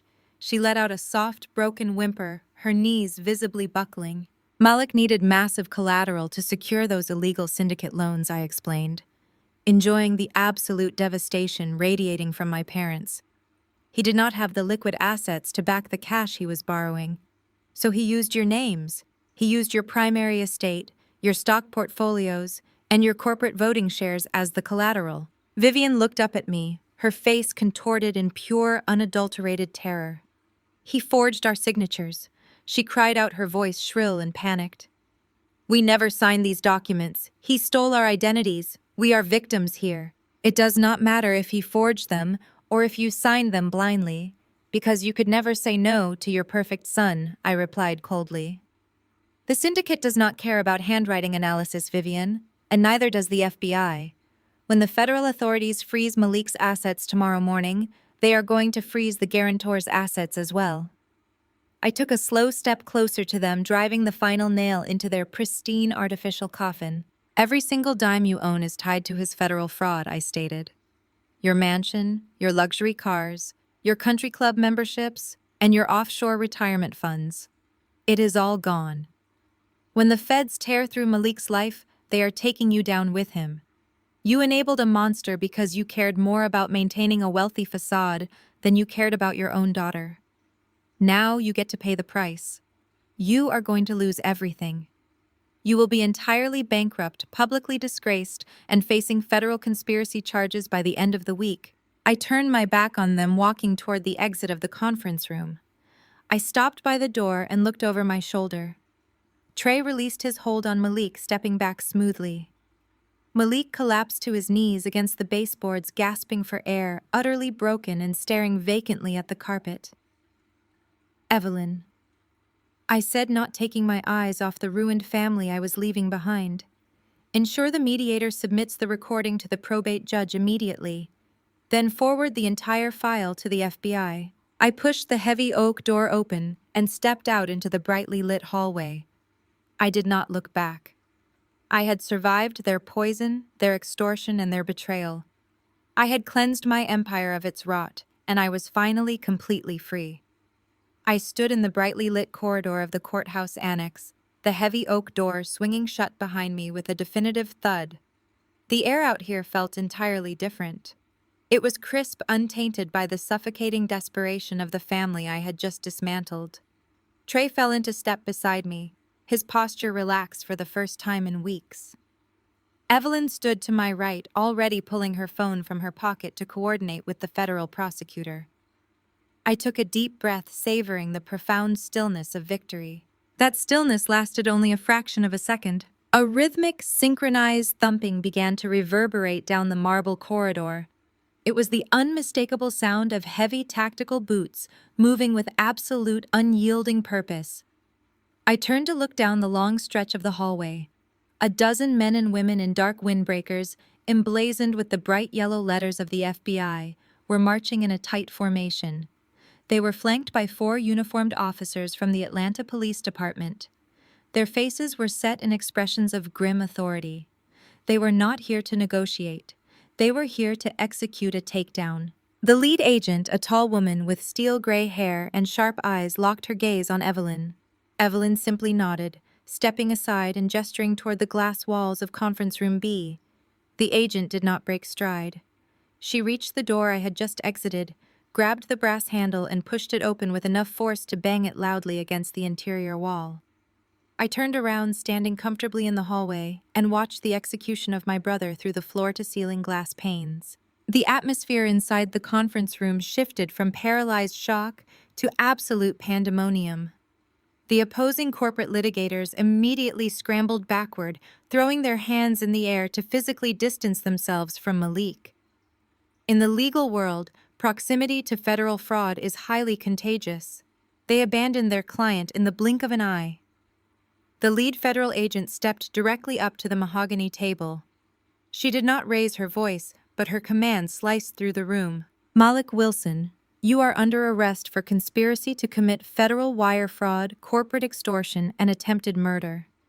Malik stared at her, his jaw slack, his bruised face draining of whatever color remained. The arrogant heir to a billionaire empire was suddenly reduced to a trembling cornered rat. He backed away from the table, hitting the heavy oak paneling where Trey had pinned him just minutes before. This is a mistake, Malik stammered, his voice cracking wildly. You have the wrong person. I am the victim here. My sister is having a psychiatric breakdown. I have medical documents. The local police officers did not entertain his desperate fiction. Two heavy-set officers moved flawlessly around the table, grabbing Malik by his tailored shoulders. Malik panicked. He tried to shove the officers away, his polished veneer shattering completely. He kicked wildly, his custom Italian loafers scuffing the carpet, thrashing his arms to avoid the restraints. It was a pathetic, humiliating display. The officers simply twisted his arms behind his back, forcing him face down onto the center of the mahogany table. The sharp, metallic click of steel handcuffs echoing through the glass walls was the sweetest sound I had ever heard. Pinned against the polished wood, his cheek pressed flat against the table, Malik frantically turned his gaze toward our parents. "Dad, do something," Malik screamed, his voice raw with terror. "Call the fixers. Call the governor. Tell them this is a corporate misunderstanding. Mom, do not let them take me." I watched my father's reaction closely. Jerome Wilson, the formidable patriarch who had built an empire on ruthless intimidation, physically shrank into his chair. He looked at his son, then looked at the federal agents swarming the room. He knew the offshore syndicate loans bore his forged signature. He knew his entire asset portfolio was currently being frozen by federal auditors. Jerome raised his hands, palms facing outward, and slowly shook his head. He was abandoning his golden boy to save himself. Vivian, however, completely unraveled. The reality of the situation crashed down upon her meticulously maintained reality. Her son was going to federal prison. Her wealth was vaporized. Her social standing was permanently eradicated. She let out a guttural, hysterical sob. She stumbled forward, ignoring her restrained son, and ran directly toward the glass door. She pushed it open, stumbling out into the hallway to confront me. My mother looked entirely broken. Her designer blazer was wrinkled. Her perfect hair was disheveled, and her makeup was smeared with chaotic streaks of mascara. She grabbed my arm, her manicured fingers digging desperately into the white silk of my suit. Trey immediately stepped forward to intervene, but I raised a single hand, signaling him to stand down. I wanted to hear exactly what she had to say. "Saraya, please," Vivian sobbed, her voice a ragged, breathless plea. "You have to stop this. Tell the agents you made a mistake. Tell them the recording was taken out of context. Tell them the toxicology report was a lab error. We can fix this. We can give you the blind trust. We can give you the entire corporation. Just call them off. He is your brother. He is my son." I stared down at her, hands gripping my sleeve. I did not pull away. I simply let her feel the absolute freezing rigidity of my posture. "You want me to lie to the federal government to save the man who poisoned me?" I stated, my voice devoid of any inflection. "You want me to commit perjury to protect a man who tried to lock me in a psychiatric ward so he could steal my grandmother's legacy?" "He was just desperate," Vivian cried, fresh tears spilling down her cheeks. "He made a terrible mistake, but he does not deserve to be locked in a cage. Have mercy on us, Zaraya. We are your family. You cannot just destroy your own flesh and blood." I looked at the tears streaming down her face. For 35 years, I had craved her affection. I had worked myself to the bone, built companies, generated millions in revenue, all in the desperate hope that she might look at me with pride. But she had reserved all her love, all her protection, and all her grace for a brother who viewed me as collateral damage. She was not crying because Malik had tried to kill me. She was crying because he had finally been caught. I reached over and calmly unpried her fingers from my suit sleeve. I stepped back, creating a definitive physical boundary between us. "You always told me family protects family," I said, keeping my tone perfectly even. I adjusted the lapels of my white blazer, smoothing the fabric with slow, deliberate precision. I met her tear-filled, terrified eyes holding her gaze until I saw the absolute certainty of her defeat register in her pupils. "I agree. That is why I am protecting myself." I turned my back on her.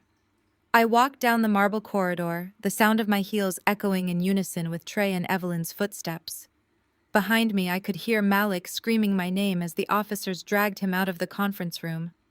I could hear my mother collapsing against the glass wall in a fit of hysterical sobs. I did not stop. I did not turn around. I walked out of the courthouse and stepped directly into the brilliant, blinding sunlight of my new life. The heavy glass doors of the courthouse closed behind me, cutting off the frantic, hysterical sobbing of my mother. The Atlanta sun was blinding, casting sharp, definitive shadows across the concrete steps. I breathed in the humid, unfiltered air, letting the sheer magnitude of the moment settle into my bones. The suffocating weight of my family's expectations, their constant, insidious manipulations had evaporated completely. Less than 5 minutes later, the side exit of the building burst open. Flashing red and blue lights painted the alleyway as a convoy of local police cruisers and unmarked federal vehicles secured the perimeter. Two heavily armed federal agents marched Malik out into the glaring daylight. His custom-tailored suit was wrinkled and torn at the shoulder, a pathetic remnant of his fabricated authority. His wrists were secured tightly behind his back in heavy steel cuffs. He did not look like a billionaire heir anymore. He looked exactly like what he was, a desperate, broken criminal. He caught my eye as they shoved him toward the armored federal transport van idling at the curb.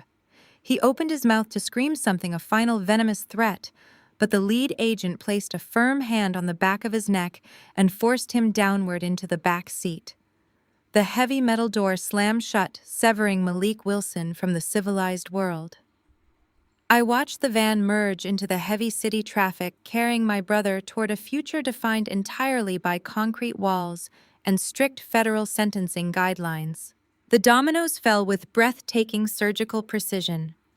The moment the federal audit cracked open the syndicate's financial network, the Montgomery family's meticulously constructed facade disintegrated.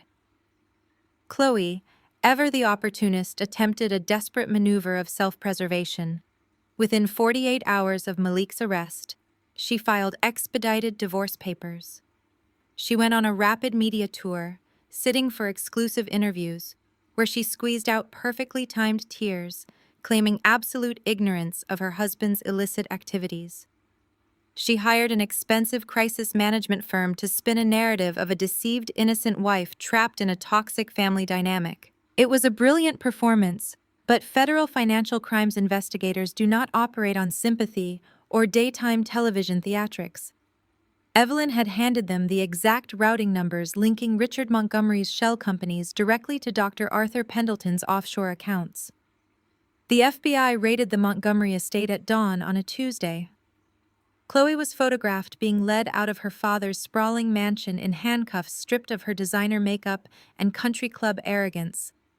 Both she and Richard were indicted on multiple counts of conspiracy, federal wire fraud, and accessory to attempted murder. Their illicit wealth was seized and their reputation was entirely incinerated. But the most profound collapse belonged to my parents. Vivian and Jerome had built their entire identities on the foundation of untouchable wealth and social superiority. They had willingly sacrificed my safety to protect their lifestyle, fully believing they were insulated from the consequences. They were catastrophically wrong, because their signatures were on the guarantor documents for Malik's defaulted syndicate loans. The federal government froze their entire portfolio pending the criminal investigation. The banks moved with ruthless efficiency. Foreclosure notices were nailed to the massive iron gates of the Wilson family estate. The luxury vehicles were repossessed in broad daylight. Their offshore retirement accounts were liquidated by the government to cover the staggering corporate fines and restitution. Jerome, who had spent decades barking orders from the head of mahogany boardrooms, was entirely silenced. His extensive network of political allies and corporate cronies abandoned him the second the federal subpoenas were issued. His calls went straight to voicemail. His legacy was erased. I received a comprehensive report from Evelyn detailing their mandatory eviction. Vivian and Jerome, who had once dictated the social hierarchy of Atlanta's elite, were forced to pack their remaining non-seized belongings into cheap cardboard boxes. They relocated to a cramped two-bedroom apartment on the industrial outskirts of the city. The building had peeling exterior paint, flickering hallway lights, and a persistent damp draft. I envisioned my mother, a woman who once demanded imported silk linens and private chefs, standing on a cracked linoleum floor, listening to the rattle of an ancient radiator. They had been entirely stripped of the luxury she had worshipped above her own daughter. They had chosen to enable a monster, and the monster had consumed them entirely. 6 months passed. The toxic remnants of the old Wilson Empire were systematically purged, dismantled, and rebuilt from the ground up. I stood on the expansive glass balcony of my new penthouse, the cool evening breeze sweeping across the magnificent Atlanta skyline. The city lights stretched out before me, a sprawling grid of endless possibility. I was no longer fighting for my place in the world. I owned the vantage point. I held a sleek silver tablet in my left hand, scrolling through the latest quarterly projections. The numbers were not just stabilized, they were astronomical. I had gutted the executive suite, firing every single sycophant and enabler who had looked the other way while Malik drained our capital. By excising his catastrophic investments and restructuring the corporate board with individuals chosen for their unyielding competence rather than their bloodline, I had driven the company's profit margins up by 40%. The international markets had responded to the new leadership with overwhelming confidence. The legacy my grandmother had originally envisioned, a legacy of integrity, innovation, and absolute strength, was finally realized. I tapped the screen, locking the device, and set it down on the smooth marble table beside me. Trey stepped out onto the balcony, the heavy glass doors sliding silently shut behind him. He moved with that same quiet, grounding confidence, wearing a sharply tailored dark suit that perfectly complemented the evening. He held two crystal flutes, the gold liquid inside catching the ambient city light and sparkling brilliantly. He handed one to me, his fingers brushing gently against mine. There were no words required between us. He had stood by me when I was hunted, when I was betrayed, and when I had to tear my own family apart to survive. He was not just my security, he was my partner in every sense of the word. I took the crystal flute from his hand. I held it up, watching the tiny effervescent bubbles rise to the surface. I thought back to the night of my wedding. I remembered the heavy, suffocating panic, the terrifying loss of physical control, and the bitter chemical taste of the poison Malik had slipped into my glass while wearing a brother's smile. I had survived their toxicity. I had turned their own weapons against them and completely dismantled their world. I looked down at the golden liquid. There was no hesitation. There was no lingering shadow of paranoia or fear. I knew exactly what was in my glass. I raised it to my lips and took a slow, deliberate sip. It was crisp, perfectly chilled, and undeniably sweet. It was the taste of absolute, unadulterated victory. The story teaches a profound lesson about the true definition of family and the importance of self-preservation. Blood relations do not guarantee loyalty, respect, or love.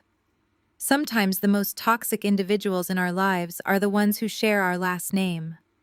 True strength lies in recognizing abuse, establishing impenetrable boundaries, and having the courage to walk away from environments that demand our silence. We must never set ourselves on fire to keep manipulative people warm. Independence and self-worth are forged through the difficult choice to protect our peace, proving that our greatest victories come when we finally choose ourselves. If you have ever found the courage to walk away from toxic relationships to protect your peace, share your story in the comments below and hit subscribe for more empowering journeys of resilience and triumph.